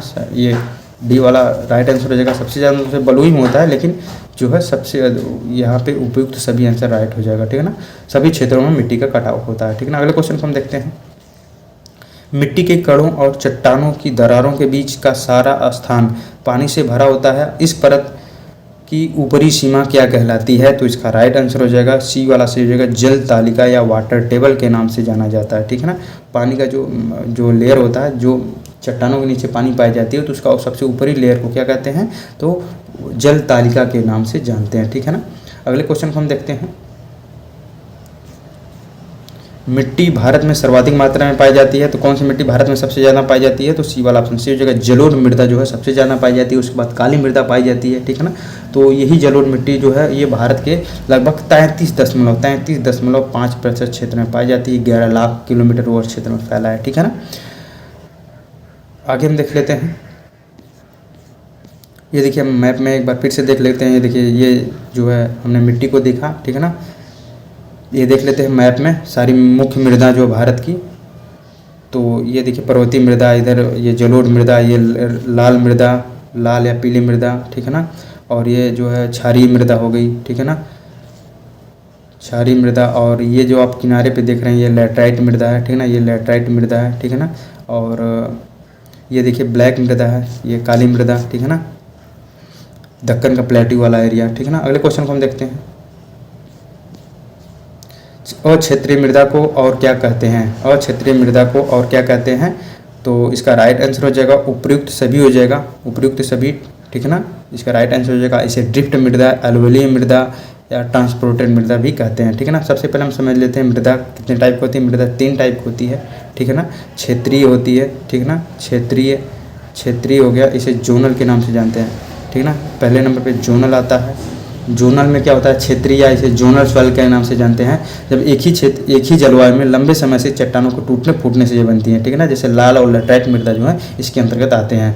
और अगला मिट्टी आती है वो अक्षेत्रीय मृदा या इसे ए जोनल के नाम से जाते हैं, ए जोनल के नाम से अक्षेत्रीय मृदा। ये क्या होता है, नदी, हवा और ग्लेशियरों द्वारा बह करके दूसरे स्थान पर आ जाती हैं, जैसे इसलिए इसे ट्रांसपोर्टेड मृदा या ड्रिफ्ट मृदा या जलोढ़ मृदा के नाम से जानते हैं। और एक और आता है जो है उसे इंट्राजोनल के नाम से जानते हैं, इंट्राजोनल के नाम से जानते हैं। इंट्राजोनल जो है उसे अंतः क्षेत्रीय मृदा हिंदी में कहते हैं। ये कैसे बनती है, तो जलवायु की तुलना में इसमें स्थानीय कारक का प्रभाव ज़्यादा होता है, ठीक है ना। जैसे मूल चट्टान किससे बनी, अगर काली जो मैग्मा से बनी है तो वहाँ पे काली मृदा होगी, ठीक है ना। और जल निकासी कैसी है, ढलान कैसी है, अगर ढलान है तो वहाँ पे जो है हो सकता है लौड़ी हो, छारी, जैसे अपने उधर जम्मू कश्मीर वाले एरिया में देखिए थोड़ा सा ढलान है, ठीक है ना, तो उधर जो है मरुस्थलीय या लौड़ी मृदा पाई जाती है, नमक की मात्रा उसमें ज़्यादा होता है, ठीक है ना। और जो है दलदली, अगर पानी वहाँ पे रुका हुआ है तो वहाँ पे दलदली मृदा होगी, ठीक है ना। तो इस तरह से डिवाइड होती है, ठीक है ना। अगले क्वेश्चन को हम देखते हैं। निम्नलिखित में से कौन सा अम्लीय धरती पर सफलता से उगाया जा सकता है, तो इसका राइट आंसर हो जाएगा सी वाला। खीरा जो है दोस्तों ये अम्लीय धरती पर भी सफलता से उगाया जा सकता है, ठीक है ना। अगले क्वेश्चन को हम देखते हैं। भारत में कोई क्षेत्रों में लाल मिट्टी पाई जाती है, मिट्टी के लाल रंग होने का मुख्य कारण क्या है, तो इसका राइट आंसर हो जाएगा सी वाला। फेरिक ऑक्साइड की उपस्थिति के कारण वो लाल रंग की दिखाई देती है, ठीक है ना। और इसका निर्माण जो होता है वो रवेदार और कायंत्रिक सेलों से होता है। मिट्टी में सिलिका और आयरन अधिक मात्रा में पाए जाते हैं, जिसके कारण इसमें फेरिक ऑक्साइड के कारण दोस्तों ये इसका रंग जो है लाल होता है, ठीक है ना। अगले क्वेश्चन को हम देखते हैं। शुष्क मृदा जिसमें ठोस और छिद्र दोनों शामिल होते हैं का एक इकाई आयतन द्रव्यभार क्या कहलाता है, तो इसका राइट आंसर हो जाएगा डी वाला। स्थूल घनत्व कहलाता है, ठीक है ना। और ये शुष्क मृदा का एक इकाई आयतन द्रव्यभार जो है स्थूल घनत्व बल्क डेंसिटी कहलाता है। और इसका जो है घनत्व खनिज और कार्बनिक अवयवों के अनुपात को ये स्थूल घनत्व कहा जाता है, ठीक है ना। अगले क्वेश्चन को हम देखते हैं। उत्तर प्रदेश में रबी फसलें कौन सी हैं, तो रबी फसलें कौन सी हैं, तो इसका राइट आंसर क्या हो जाएगा, यहाँ पे मक्का हो जाएगा। ये मक्का तो खरीफ है, मक्का खरीफ है, ये सभी होगा नहीं, तो ये वाला ऑप्शन हो जाएगा। गेहूँ, चना, मटर, जौ। हम देखिए अधिकांश लोग जो हैं किसान बैकग्राउंड से, गाँव से हैं, तो किसान फैमिली से होंगे, गाँव अच्छे से जानते हैं फसल कब कब उगती हैं, ठीक है ना। तो रबी के समय कौन सी मुख्य फसल होती है, गेहूँ के साथ देखिए चना भी बोया जाता है, मटर भी बोया जाता है, जौ भी बोया जाता है, तो यहाँ पे ये वाला ऑप्शन सही हो जाएगा, ठीक है ना। अगले क्वेश्चन को देखते हैं। ये देखिए सप्लाई इंस्पेक्टर परीक्षा 2022 में पूछा गया था, ठीक है ना। तो दोस्त यहाँ पे ना आपको कोई भी आप फॉर्म डाले हो, चाहे पेट से लेकर के लोअर पीसीएस, ग्रेजुएट, 10th से लेकर के ग्रेजुएट लेवल का, सब में आपको हेल्प करेगा, क्योंकि इसमें सारे क्वेश्चन शामिल हैं, ठीक है ना। एक वीडियो से आप कई एग्जाम को क्रैक कर पाओगे, ठीक है ना। आपको अलग अलग वीडियो नहीं देखना पड़ेगा। ये सारे क्वेश्चन जो है प्रीवियस ईयर क्वेश्चन देखिए किसी ना किसी एग्जाम में पूछे गए हैं, सारे क्वेश्चन किसी ना किसी एग्जाम में पूछे गए हैं, तो इसका इंपॉर्टेंस आप समझ रहे होंगे। प्रीवियस ईयर क्वेश्चन का काफ़ी इंपॉर्टेंस होता है। देखिए मॉक टेस्ट हल करते हैं तो वो कोचिंग वाले अपने लेवल से बनाते हैं, उसका और इसमें काफ़ी ज़्यादा अंतर होता है। इसका अपना अलग ही लेवल, अलग ही स्थान होता है, इस पर सबसे ज़्यादा विश्वास होता है। इसीलिए जो स्टूडेंट है वो प्रीवियस ईयर क्वेश्चन को जरूर कवर करना पसंद करते हैं, ठीक है ना, कवर करते हैं। तो इसीलिए हमने देखिए पूरा प्रीवियस ईयर क्वेश्चन हमने हिस्ट्री का करवाया और पॉलिटी का भी करवा दिया है, ठीक है ना। अब ज्योग्राफी का करवा रहा हूँ, आगे हम यूपी स्पेशल करवाएंगे, ठीक है ना। तो आपको प्रीवियस ईयर क्वेश्चन से क्या आसान नहीं होता है यार। इस तरह से देखिए आपको हम क्वेश्चन के बारे में बता रहे हैं, क्वेश्चन को अच्छे से समझा रहे हैं, ठीक है ना। वहाँ से कौन कौन क्वेश्चन बन सकते हैं, ऑप्शन के भी देखिए जहाँ हो सकता है वहाँ ऑप्शन के बारे में बता रहे हैं, ताकि आपका क्वेश्चन उससे रिलेटेड आपको फंस जाए, ठीक है ना, रुकना नहीं चाहिए, ठीक है ना। एकदम एग्जैक्ट आपका पता चल रहा है, उसके अलावा उसी से रिलेटेड क्वेश्चन जो हैं, उसी के समतुल्य क्वेश्चन कौन कौन से बन सकते हैं या पूछे गए हैं, वो हम आपको बता रहे हैं, ठीक है ना। तो बहुत ही ध्यानपूर्वक देखिए, काफ़ी हेल्प मिलेगा, ठीक है ना। आपको खुद अपनी समझ होगी, आप प्रीवियस ईयर क्वेश्चन पढ़ेंगे तो फिर उसके बाद आपको उसी डायरेक्शन में आप पढ़ेंगे, उसी लेवल के प्रश्न पढ़ेंगे। फिर जब जाएंगे ना पढ़ने, या क्वेश्चन भी सॉल्व करेंगे तो आप उसी डायरेक्शन में जाएंगे, आपका डायरेक्शन तय हो जाता है, क्लियर हो जाता है कि इसी यार ये ऐसे ऐसे क्वेश्चन पूछे जा रहे हैं, आपका लेवल पता चल जाता है क्वेश्चन को आपको, ठीक है ना, कि किस लेवल में क्वेश्चन पूछे जा रहे हैं, ठीक है ना। तो इससे बहुत ही ज़्यादा फायदा मिलता है, ठीक है ना। अगला क्वेश्चन ये देखते हैं, 2017-18 के अनुसार दालों में वैश्विक उत्पादन में भारत का स्थान कौन सा है? तो इसका ए वाला ऑप्शन सही हो जाएगा, पहला स्थान है। विश्व में सबसे ज़्यादा जो तिलहन दाल उत्पादन जो है वो कौन सा करता स्थान है? भारत तिलहन उत्पादन में भी पहले स्थान पे, ठीक है ना। इसका राइट आंसर ए वाला हो जाएगा, ठीक है ना। अगले क्वेश्चन को हम देखते हैं, क्रांति, कौन सी क्रांति से भारत विश्व में सबसे बड़ा दुग्ध उत्पादक देश बन गया? तो इसका राइट आंसर हो जाएगा ये श्वेत क्रांति। श्वेत क्रांति की वजह से भारत जो है विश्व में दुग्ध उत्पादक बन गया। ये 1970 के दशक 70 के दशक में जो है डॉक्टर वर्गीज कुरियन द्वारा इसे लाया गया था, उनको श्वेत क्रांति का जनक कहा जाता है। अन्य ऑप्शन को देखें तो हरित क्रांति, हरित क्रांति दोस्तों ये 60 के दशक में लाया गया था और ये एम एस स्वामीनाथन द्वारा लाया गया था, इसके जनक एम एस स्वामीनाथन को कहा जाता है, ठीक है ना। लाल क्रांति टमाटर और मांस से रिलेटेड है। नीली क्रांति दोस्तों ये मछली से रिलेटेड है, ठीक है ना। अगले क्वेश्चन को हम देखते हैं, 2018-19 के दौरान भारत का कुल कितने मिलियन टन चावल और गेहूं का उत्पादन किए जाने का अनुमान है? तो उस समय देखिए ये क्वेश्चन 2019 में पूछा था, ये 2018-19 का एक करंट अफेयर से रिलेटेड क्वेश्चन है, ठीक है ना। तो इसमें जानने का कोई मतलब नहीं है, ठीक है ना, उस समय क्या था, वर्तमान में जानना चाहिए। देखिए करंट से रिलेटेड क्वेश्चन है ये, आप सिर्फ क्वेश्चन को देखिए मत, आप रोक सकते हैं, पुश कर सकते हैं, या तो आपके हाथ में है, समझिए कि किस तरह से क्वेश्चन देखिए पूछ रहा है, ठीक है ना। करंट में कैसा क्वेश्चन पूछ रहा है, अगर ज्योग्राफी से कैसा क्वेश्चन आ रहा है, ठीक है ना। आप अपना वीडियो को रोक करके पुश करके उसमें विचार कीजिए कि देखिए अच्छा ये फिजिकल ज्योग्राफी से इस तरह से आ रहा है, नदियों से इस तरह से क्वेश्चन पूछ रहा है, ठीक ना। इस तरह से देखिए, वीडियो को पुश करिए, सिर्फ ऐसे हमारे साथ फ्लो में बढ़ते हुए चलेंगे तो आपको फ़ायदा ही होगा, लेकिन अपना भी दिमाग लगाएंगे तो उससे बहुत ज़्यादा फायदा होगा, ठीक है ना।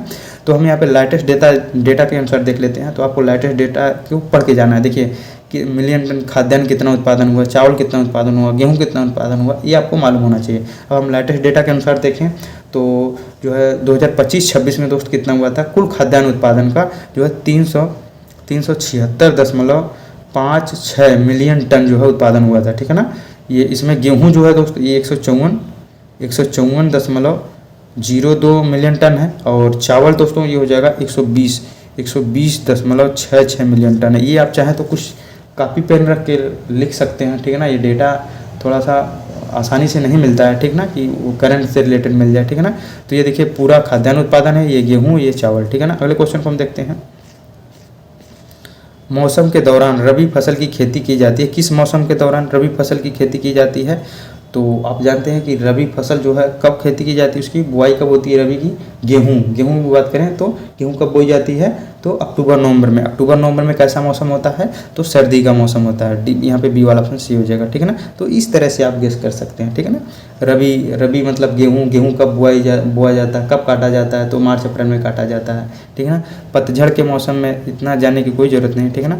मानसून के समय में तो वो अपना धान रोपा जाता है, ठीक है ना। धान के साथ साथ क्या कपास हो गया, है ना, मक्का हो गया, ठीक है ना। अगले क्वेश्चन को हम देखते हैं, विश्व प्रसिद्ध मथानिया मिर्च किस राज्य में से संबंधित है? तो इसका राइट आंसर हो जाएगा सी वाला हो जाएगा राजस्थान। राजस्थान में एक स्थान है मथानिया, उसी स्थान पे ये मिर्च होता है, मथानिया मिर्च, जो विश्व में प्रसिद्ध है, ठीक है ना। अगला क्वेश्चन देखते हैं, खेती का वह रूप जिसे किसान और किसान के परिवार के निर्वाह के लिए लगभग सभी फसलें उगाई जाती हैं या पशुपालन किए जाते हैं, उसे पारंपरिक रूप से किस नाम से जाना जाता है? तो इसका राइट आंसर हो जाएगा ए, जीविका कृषि के नाम से जाना जाता है। जीविका कृषि में तो किसान अपने परिवार के साथ मिलकर के खेती करता है, अपने जो है वो बेचने के लिए नहीं, सिर्फ अपने परिवार को चलाने के लिए, और जो साथ में पशुओं का पालन भी करता है, ठीक है ना। अगर जो है अन्य जो खेती के ऑप्शन है ये भारत में नहीं होते हैं लगभग, ठीक ना। अगले क्वेश्चन को हम देखते हैं, अगला क्वेश्चन है, निम्नलिखित में से कौन सी एक खरीफ फसल है? तो खरीफ फसल धान के समय में कौन कौन सी होती है ये देखना है। धान के समय में देखिए कपास होता है, ठीक है ना, ये वाला ऑप्शन सी हो जाएगा। गेहूँ देखिए रबी के समय होता है, रबी चना सरसों गेहूँ के साथ ये बोया जाता है, तो यहाँ पे ए वाला ऑप्शन सी हो जाएगा। ये देखिए गन्ना पर्यवेक्षक परीक्षा 2018 में पूछा गया है, ठीक है ना। अगले क्वेश्चन को देखते हैं, निम्नलिखित में से कौन सा एक भारतीय कृषि की मुख्य विशेषता नहीं है? तो इसका राइट आंसर हो जाएगा ये मानसून पर निर्भर है। भारतीय कृषि निर्भर है बिल्कुल, बारिश ज़्यादा होगी तो फसल पैदावार अच्छा होगा, कम होगी तो कम कम पैदावार होगी। कृषि पर जनसंख्या का दबाव है, सही है। लगभग 50% जो है जनसंख्या कृषि पर निर्भर है आर्थिक रूप से। निर्वाह कृषि है, ये भी सही है। इसमें औद्योगिक फसलों की प्रधानता है, नहीं है। औद्योगिक फसलों की नहीं है, निर्वाह फसलों की प्रधानता है, ठीक है ना। तो यहाँ पे डी वाला ऑप्शन सही हो जाएगा, ठीक है ना। ये जो है भारतीय कृषि की विशेषता नहीं है, ठीक है ना। अगले क्वेश्चन को देखते हैं। वर्ष 2016-17 के दौरान भारत में कुल खाद्यान्न उत्पादन लगभग कितने मिलियन टन है? तो कोई ज़रूरत नहीं है इसको जानने का। अभी हमने देखा कि जो है भारत में 2025-26 में कुल खाद्यान्न उत्पादन अनुमान कितना है? तो 376.56 मिलियन टन है, ठीक है ना। जिसमें 154 मिलियन टन जो है वो गेहूं है, 120 मिलियन टन जो है वो चावल है, ठीक है ना। अगले क्वेश्चन को हम देखते हैं। भारतीय हरित क्रांति के दौरान निम्नलिखित में से किन अनाजों को अत्यधिक उत्पादन किया गया था? तो इसका राइट आंसर हो जाएगा गेहूं और चावल, सी वाला ऑप्शन सी हो जाएगा। जो 1960 और 70 के दशक में इसकी शुरुआत हुआ था MS स्वामीनाथन द्वारा, और उस समय सबसे पहले गेहूं और चावल को इसकी प्राथमिकता दिया गया था। उसके बाद अन्य फसलों को भी दिया गया था, ठीक है ना। अगले क्वेश्चन को हम देखते हैं। इनमें से किस आयोग ने किसानों के लिए न्यूनतम समर्थन मूल्य अनुशंसित करना अनिवार्य बनाया है? तो राइट आंसर हो जाएगा डी हो जाएगा कृषि लागत एवं कीमत आयोग, ठीक है ना। ये आयोग जो है ये जो किसानों के लिए जो अलग अलग फसल हैं उसके लिए MSP लागू करने का सिफारिश करता है, अनुशंसा करता है, ठीक है ना। अगले क्वेश्चन को हम देखते हैं। निम्नलिखित में से कौन सा राज्य भारत में खाद्यान्नों का सबसे बड़ा उत्पादक है? तो इसका राइट आंसर हो जाएगा सी वाला ऑप्शन से हो जाएगा उत्तर प्रदेश। दोस्तों ये भारत का सबसे बड़ा खाद्यान्न उत्पादक राज्य है। इसके बाद MP आता है, फिर उसके बाद जो है पंजाब का स्थान आता है, ठीक है ना। अगले क्वेश्चन को देखते हैं। पर्यावरणीय खेती इको फार्मिंग को किस अन्य नाम से भी जाना जाता है? तो इसका राइट आंसर हो जाएगा डी जैविक खेती या ऑर्गेनिक फार्मिंग के नाम से भी जाना जाता है इको फार्मिंग। ये पर्यावरणीय खेती मतलब इसमें जो है जो जैविक तरीके से इसका खेती किया जाता है, इसमें रसायनों का प्रयोग नहीं किया जाता है। जैसे गोबर का खाद हो गया और नीम का यूज किया जाता है कीड़ों को मारने के लिए, ठीक है ना। तो इन सब का चीज़ों का यूज करके इसमें खादों का प्रयोग, रसायन का या कीटनाशक का प्रयोग नहीं किया जाता है। अन्य ऑप्शन की बात करें, ये शुष्क खेती या ड्राई फार्मिंग क्या है? तो शुष्क खेती इसे ड्राई फार्मिंग या ये कम वर्षा वाले क्षेत्रों में जहाँ पे लगभग 75 सेंटीमीटर कम वर्षा होती है उन क्षेत्रों में खेती की जाती है, और कम पानी में उगने वाली फसलों को खेती किया जाता है, जैसे बाजरा, ज्वार, रागी, चना, ठीक है ना। और नमी को बचाने की तकनीक का भी प्रयोग किया जाता है। अन्य ऑप्शन की बात, अगला ऑप्शन संविदा खेती, कॉन्ट्रैक्ट फार्मिंग। कॉन्ट्रैक्ट फार्मिंग क्या है? ये किसान और कोई बड़ी कंपनी के बीच खेती शुरू होने से पहले पूर्व लिखित जो है वो लिखित समझौता किया जाता है, ठीक है ना। इसमें कंपनी जो है किसान को सहायता देती है, चाहे बीज के रूप में, उर्वरक के रूप में, टेक्नोलॉजी के रूप में, ठीक है ना। और एक तय दाम, पहले तय जब समझौता हो तो उसमें एक जो है फसल का दाम तय किया जाता है, उसी फसल पे वो जो है फसल को खरीदने की गारंटी देता है, ठीक है ना। अन्य ऑप्शन की अगला झूम खेती है, झूम फार्मिंग। इसे ये जो है काटो जलाओ, पेड़ों को काट करके जलाया जाता है, जनजातियों द्वारा किया जाता है, ठीक है ना। किसी मैदान को काट के पेड़ जंगल को काटते हैं, फिर उस पर जो है खेती करते हैं, फिर उसकी उर्वरा शक्ति कम हो जाती है तो छोड़ के दूसरी जगह चले जाते हैं, तो उसे झूम खेती के नाम से, झूम फार्मिंग के नाम से जानते हैं, ठीक है ना। अगला क्वेश्चन देखते हैं। अगला क्वेश्चन है कि एक प्रकार की खेती है जिसमें किसान अपने संसाधनों को एक जगह एकत्रित करते हैं और अपने संसाधनों के अनुपात में कृषि उत्पादों को वितरित करते हैं।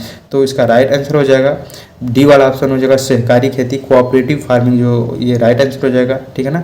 इसमें क्या होता है, किसान जो है अपने संसाधन को इकट्ठा करते हैं, जो प्रॉफिट होता है उसे अपने उसी रेशियो में जो है डिवाइड कर लेते हैं, ठीक है ना। अन्य ऑप्शन की बात करें तो स्थानांतरित कृषि वही जो है झूम कृषि को कहते हैं, ठीक है ना, काटो जलाओ वाला। व्यावसायिक कृषि जो किसी उद्देश्य व्यवसाय के लिए किया जाता है खेती, ठीक है ना, जैसे नील हो गया या गन्ना हो गया, आलू हो गया, ठीक है ना। तो बड़े स्तर पे जो है कंपनी जो है जैसे उसमें इन्वॉल्व होती है या किसान जो है उसी उद्देश्य से करते हैं, ठीक है ना। तो उसे व्यावसायिक जो है कमर्शियल खेती कहते हैं, जैसे चावल हो गया, गेहूँ हो गया। जैसे पंजाब वाले एरिया में व्यावसायिक कृषि है, ठीक है ना उधर, लेकिन अन्य स्थानों पर वो निर्वाह कृषि है। वृक्षारोपण खेती जैसे प्लांटेशन फार्मिंग, किसी क्षेत्रों में जो है किसी रबड़ का खेती किया जा रहा है, चंदन की खेती किया जा रहा है ना, कोई जंगल लगा दिया जा रहा है, तो वो वृक्षारोपण खेती हो जाएगा, ठीक है ना। अगले क्वेश्चन को देखते हैं। उच्च पैदावार वाले बीज की किस्में सोनालिका और कल्याण सोना किस फसल से संबंधित है? तो इसका राइट आंसर हो जाएगा वो गेहूं से रिलेटेड है, ठीक है ना। गेहूं ये हाई यील्डिंग वैरायटी है, ठीक है ना, ये गेहूं की ये प्रजाति है, ठीक है ना। अन्य प्रजातियों की बात करें तो पूसा, यशस्वी और गोमती, मंदाकिनी, त्रिवेणी, गंगोत्री, ये गेहूं की अन्य जो है फसलें हैं, ठीक है ना। अगले क्वेश्चन को हम देखते हैं। पूसा हाइब्रिड 4 किसकी संकर प्रजाति है? तो इसका राइट आंसर हो जाएगा पूसा हाइब्रिड 4 जो है ये टमाटर का राइट आंसर हो जाएगा, बी टमाटर हो जाएगा, ठीक है ना। और अन्य ऑप्शन की बात करें, अन्य जो टमाटर की प्रजाति की बात करें तो इसमें पूसा रूबी, अर्का विकास, पूसा अर्ली ड्वार्फ, ये जो है टमाटर की अन्य जो प्रजातियां हैं, ठीक है ना। अगले क्वेश्चन को हम देखते हैं। पूसा रूबी किसकी उन्नत किस्म है? तो पूसा रूबी दोस्तों ये हो जाएगा टमाटर का, अभी हमने ऊपर देखा, ठीक है ना, टमाटर का हो जाएगा, डी वाला ऑप्शन सी हो जाएगा। अगले क्वेश्चन को हम देखते हैं।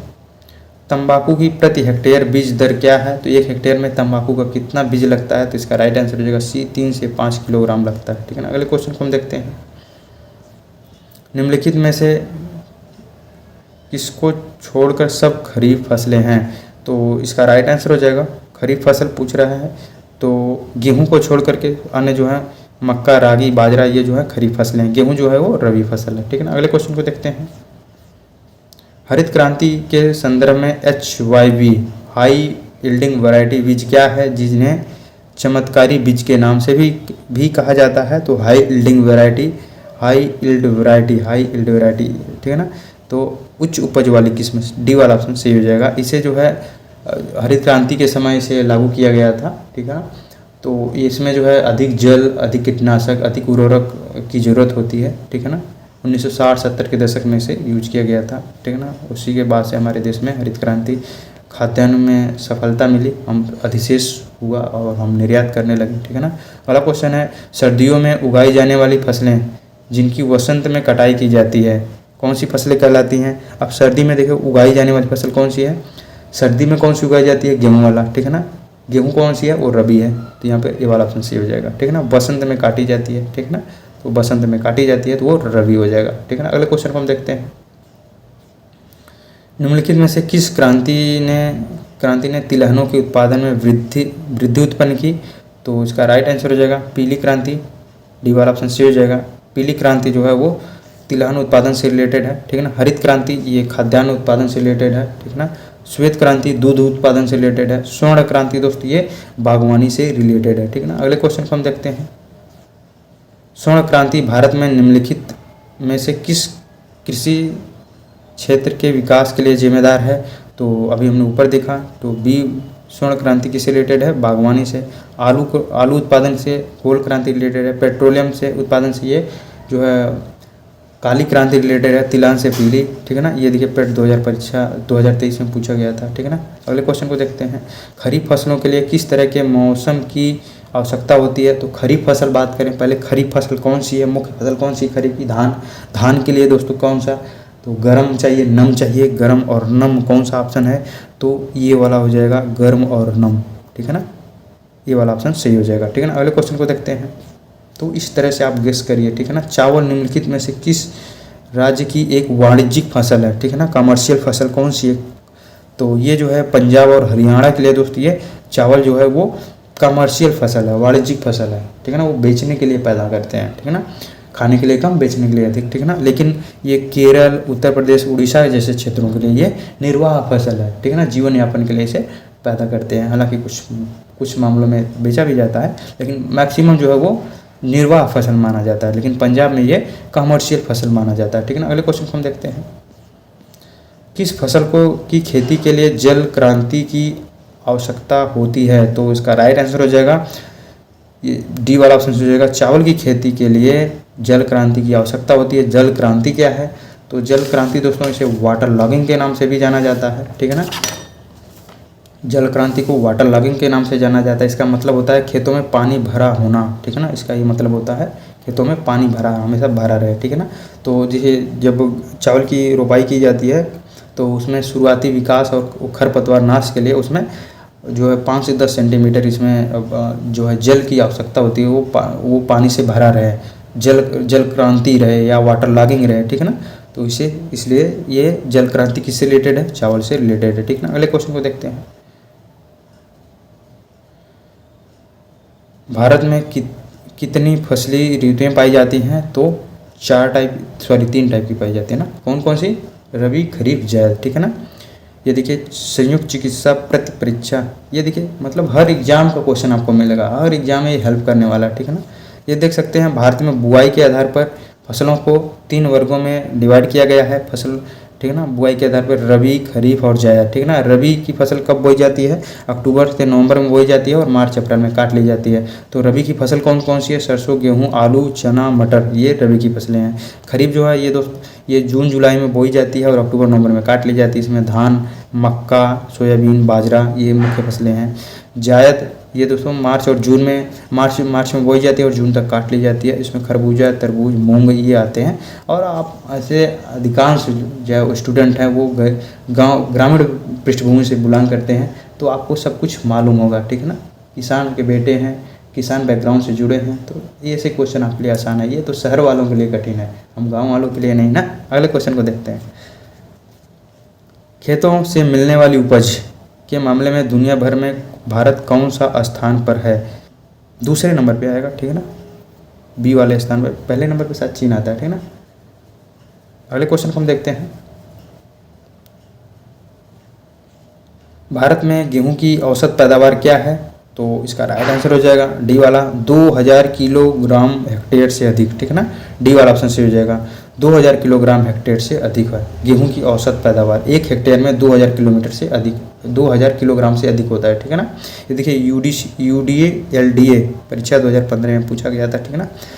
आगे हम बात करें अगले क्वेश्चन की तरफ, ठीक है ना। भारत में कुल गन्ना उत्पादन का कितना प्रतिशत उत्तर प्रदेश पैदा करता है। भारत में कुल गन्ना उत्पादन में उत्तर प्रदेश का कितना स्थान है, तो इसका राइट आंसर हो जाएगा वो ये देखिए करंट अफेयर से रिलेटेड 2015 का है, ठीक है ना। लेकिन हम लेटेस्ट डेटा के अनुसार दे रहे हैं, तो लगभग 47% जो है 47% दोस्त ये गन्ना उत्पादन भारत में होता है, ठीक है, उत्तर प्रदेश में होता है। भारत में 100% में से 47% जो है गन्ना उत्पादन का होता है भारत में और यूपी में, ठीक है ना। और चीनी उत्पादन में इसका रोल होता है 33%, ठीक है ना। 33% चीनी उत्पादन में इसका भूमिका होती है, ठीक है ना। अगले क्वेश्चन को देखते हैं। और अपना उत्तर प्रदेश भारत में सबसे ज़्यादा गन्ना उत्पादन करता है, चीनी उत्पादन करता है। उत्तर प्रदेश में मुख्य प्रकार की फसलें हैं, तो यहाँ पे अपने यूपी में तो रबी फसलें, खरीफ फसलें और जायद तीनों ही पाई जाती हैं। ये वाला ऑप्शन सही हो जाएगा, ठीक है ना। ये मंडी परिषद देखिए क्वेश्चन पूछा गया है। अगला क्वेश्चन है, भारत में उत्तर प्रदेश का गन्ना उत्पादन में कौन सा स्थान है, तो पहला स्थान है, ठीक है ना। पहले स्थान पे है चीनी उत्पादन में, गन्ना उत्पादन में, ठीक है ना, आलू उत्पादन में, ठीक है ना। अगला क्वेश्चन है गेहूँ उत्पादन में भी है, ठीक है ना। निम्नलिखित में से कौन से 2 जुताई के प्राथमिक उपकरण हैं, तो यहाँ पे राइट आंसर होगा बी वाला मोल्ड बोर्ड हल और मृदा कुदाल, ठीक है ना। ये वाला इसका राइट आंसर हो जाएगा, ठीक है ना, बी वाला। कुदाल तो आप जानते ही हैं, ये मोल्ड बोर्ड हल जो हल देखिए हल के अनुसार, और कुदाल तो हम लोग चलाते ही हैं यार, जानते हैं कुदाल फाड़वा ना, कुदाल और यहाँ पे हल, इसके आधार पे आप इस क्वेश्चन को गेस करके लगा सकते हैं, ठीक है ना। हालांकि कुछ इंग्लिश नाम दिए गए हैं, तो इस आधार पे आप लगा सकते हैं, ठीक है ना। अगला क्वेश्चन है, सिंचाई में जल प्रयोग की कुशल मितव्यता के अनुसार कौन सी प्रणाली श्रेयस्कर है। सिंचाई में जल कुशलता मतलब कम पानी में अच्छी सिंचाई कौन सा कर सकता है, तो इसका राइट आंसर हो जाएगा डी वाला ड्रिप प्रणाली, ठीक है ना। ड्रिप सिस्टम जो है वो सिंचाई में जल प्रयोग की कुशलता मतलब जल संरक्षण काफ़ी ज़्यादा होता है, ठीक है ना। अन्य ऑप्शन की हम बात करते हैं, तो फरो प्रणाली क्या है, तो फरो प्रणाली में इसमें फसलों के कतारों के बीच में लंबी और पतली नाली बनाई जाती है और उसमें पानी भरा जाता है, सिंचाई किया जाता है। जैसे गन्ना और कपास में इसका प्रयोग किया जाता है, गन्ना बो करके उसी के बीच में पतली सी लंबी लाइन बना दी जाती है जिसमें पानी चलाया जाता है, ठीक है ना। चेक बेसिन प्रणाली पूरे खेत को जब छोटी छोटी क्यारियों में बांट दिया जाता है, उसके बाद जो उसकी सिंचाई की जाती है जैसे धान और गेहूँ में, ठीक है ना। और स्प्रिंकलर प्रणाली में क्या होता है, इसे बौछारी सिंचाई भी कहते हैं, और इसमें क्या होता है पाइप के माध्यम से पानी को हवा में जो है छेद के माध्यम से पौधों पर छिड़का जाता है, कृत्रिम वर्षा के रूप में काम करता है, ठीक है ना। ये असमतल जमीनों पर इसका प्रयोग किया जाता है, ठीक है ना। और ड्रिप प्रणाली क्या है? ड्रिप प्रणाली, ड्रिप सिस्टम, ये टपक सिंचाई के नाम से जाना जाता है। इसे पानी के माध्यम से पानी को सीधे पौधों की जड़ों में बूंद बूंद करके सिंचाई किया जाता है, और ये पानी बचत का आधुनिक और सबसे उत्तम तरीका है। ठीक है ना, ये यहाँ पे राइट आंसर हो जाएगा डी वाला। ठीक है ना, अगला क्वेश्चन देखते हैं। वार्षिक क्रम और वर्षांतर फसल उगाने की व्यवस्था को क्या कहते हैं? वार्षिक क्रम और वर्ष अंतर, ठीक है ना, फसल उगाने की व्यवस्था को क्या कहते हैं? तो ये इसका राइट आंसर हो जाएगा बी वाला होगा, फसल रोपण अनुक्रम कहलाते हैं ना। ये सूचकांक प्रभाव तो होगा नहीं, ये दो आपको फंसा सकते हैं, विधि या अनुक्रम। तो अनुक्रम मतलब सिस्टम, तो इसका बी वाला सिस्टम हो जाएगा। यहाँ पे फसल रोपण अनुक्रम के नाम से जाना जाता है। ठीक ना, अगला क्वेश्चन को देखते हैं। कृषि को ग्रीन हाउस का एक तरीका है, कौन सा ऑप्शन है? कौन सी खेती जो है, खेती कृषि के ग्रीन हाउस का एक तरीका है जहां उन्नत ग्रीन हाउस गैस प्रौद्योगिकी जैसे हाइड्रोपोनिक्स और एरोपोनिक्स का उपयोग करके शहरों की बहुमंजिला इमारतों के अंदर वाणिज्यिक रूप से व्यवहार फसलों की खेती की जाती है। तो इसका राइट आंसर हो जाएगा वो ए वाला ऑप्शन हो जाएगा, लंबवत खेती या वर्टिकल फार्मिंग के नाम से इसे जानते हैं। ठीक है ना, ये वाला ऑप्शन सही हो जाएगा। ठीक है ना, लंबवत खेती या वर्टिकल फार्मिंग क्या होता है? फसलों को जो है खड़ी परत, ठीक है ना, जैसे रैक्स होता है, रैक्स में उगाया जाता है। ठीक है ना, और इसमें नियंत्रित वातावरण जैसे कृत्रिम रोशनी के सहारे बहुमंजिला इमारतों या कम जगह में इसे उगाया जाता है। ठीक है ना, अगले ऑप्शन की बात करें, हाइड्रोकल्चर क्या है? तो हाइड्रोकल्चर दोस्तों ये बिना मिट्टी के फसलों को उगाने की तकनीक है। ठीक है ना, इसमें क्या होता है कि केवल पोषक तत्वों को पानी में घोल करके उगाया जाता है। ठीक है ना, जैविक खेती क्या है? ऑर्गेनिक फार्मिंग दोस्त, इसमें जो है रसायनों का प्रयोग नहीं किया जाता है, पूरी तरह से जो नेचुरल तरीके से ये उगाया जाता है। ठीक है ना, गोबर और नीम जैसे ना चीज़ों का यूज करके उगाया जाता है, बिल्कुल रसायन मुक्त होता है। ठीक है ना, रोबोकल्चर क्या होता है? रोबोकल्चर इसमें कृषि का सबसे जो आधुनिक और डिजिटल तकनीक के माध्यम से इसकी खेती किया जाता है। ठीक है ना, सबसे आधुनिक डिजिटल तकनीक है ये, और इसमें खेती के कार्यों के लिए robot, drones, automatic machine, AI का प्रयोग किया जाता है इसमें, जैसे बुआई करना हो, खरपतवार हटाना हो, निगरानी के लिए, कटाई के लिए ना, तो इन मशीनों का और रोबोट, ड्रोन जैसी चीज़ों का प्रयोग किया जाता है। ठीक है ना, ये सबसे मॉडर्न तरीका है। ठीक है ना, ये देखिए वीडियो में परीक्षा 2018 में पूछा गया था। ठीक है ना, अगले क्वेश्चन को हम देखते हैं। देखिए एक क्वेश्चन से आपके कई प्रश्न तैयार हो रहे हैं ना, आपको समझ में आ रहा है अच्छे से। ठीक ना, तो इसी तरह से होना चाहिए। ठीक ना, अच्छे से एंजॉय करते हुए आगे हम बढ़ते हैं। प्रतिवर्ष भारत में कितना कृषि का कूड़ा और खरपतवार निकलता है? तो ये देखिए 2015 का है, कोई मतलब नहीं है पुराना जानने का, नया जानिए। जो फसल अवशिष्ट प्रतिवर्ष कितना निकलता है? तो 500 से लेकर के 600 मिलियन टन निकलता है। ठीक है ना, अगले क्वेश्चन को हम देखते हैं। कुल खेती क्षेत्र में से तात्पर्य क्या है? तो इसका राइट आंसर भी हो जाएगा, वर्ष में शुद्ध खेती किया गया क्षेत्र प्लस वह क्षेत्र जिसमें एक बार से अधिक खेती की गई हो उसे कुल खेती क्षेत्र कहा जाता है। ठीक है ना, अगले क्वेश्चन को देखते हैं। निम्नलिखित में से कौन सी रूट क्रॉप नहीं है? तो रूट क्रॉप कौन सी नहीं है? तो सी वाला जो है ये आलू है दोस्त, ये रूट क्रॉप फसल नहीं है। ठीक है ना, ये अब और अन्य ऑप्शन जो है शकरकंद, ईख, ये चुकंदर, ईख रूट क्रॉप, यार ईख भी तो रूट क्रॉप नहीं है, तना है यार। गन्ना और आलू ये तना है, हो जाएगा। कौन सा नहीं है? आलू और ईख, यहाँ पे यार दोनों ऑप्शन सही हो रहे हैं यार। ईख भी ना, आप कमेंट में बताइए। गन्ना, आलू ये तना है। ठीक है ना, और जैसे हल्दी हो गया, अदरक हो गया, ये तने का पार्ट होते हैं। शकरकंद हो गया, चुकंदर हो गया, गाजर हो गया, मूली हो गया, ये रूट क्रॉप होते हैं। ठीक है ना, देखिए यहाँ पे दो ऑप्शन है। ठीक है ना, ऐसे क्वेश्चन मिल सकते हैं आपको एग्जाम में। ठीक है ना, आपको वहाँ पे किसी एक पे लगा सकते हैं उत्तर। ठीक है ना, जरूर लगाएं उसे, और हो सकता है बाद में आयोग इसको जो है या तो निरस्त कर दे या सबको समान नंबर दे दे। ठीक है ना, जो ऐसे में क्या होता है, जो लोग उस पर लगाए रहते हैं उनको नंबर मिलता है, जो छोड़ देते हैं तो शायद नहीं मिलता है। हो सकता है सबको मिले या सबको कट हो जाए, तो आप जरूर लगाएं इसमें से किसी को। ठीक है ना, आप हमें कमेंट में बताना कि मैं सही हूँ। ईख और आलू जो है वो तना है। ठीक है ना, वो रूट क्रॉप नहीं है। ठीक है ना, रूट क्रॉप में जो है शकरकंद, चुकंदर, मूली, गाजर आते हैं ना। तना में कौन कौन से आते हैं? आलू हो गया, ईख हो गया, अदरक हो गया, हल्दी हो गया, ये जो है ये तने के पार्ट में आते हैं। ठीक है ना, आप कमेंट में बताना मैं सही हूँ। अगले क्वेश्चन को देखते हैं। एक थ्रेशर द्वारा दानों का अधिक नुकसान होता है यदि पकी फसलों को थ्रेसर में डालने में कमी की जाए, ये वाला ऑप्शन सही हो जाएगा, ठीक है ना। एक थ्रेसर में दानों का अधिक नुकसान कब होता है, जब पकी फसल को थ्रेसर में डालने में कमी की जाए। तो यहाँ पे इसका राइट आंसर ये वाला हो जाएगा, ठीक है ना। अगले क्वेश्चन को हम देखते हैं। फसल कटाई परीक्षण, क्रॉप कटिंग एक्सपेरिमेंट किस लिए किए जाते हैं, तो इसका राइट आंसर हो जाएगा ये वाला ऑप्शन सही हो जाएगा, उपज का अनुमान लगाने के लिए किया जाता है, ठीक है ना।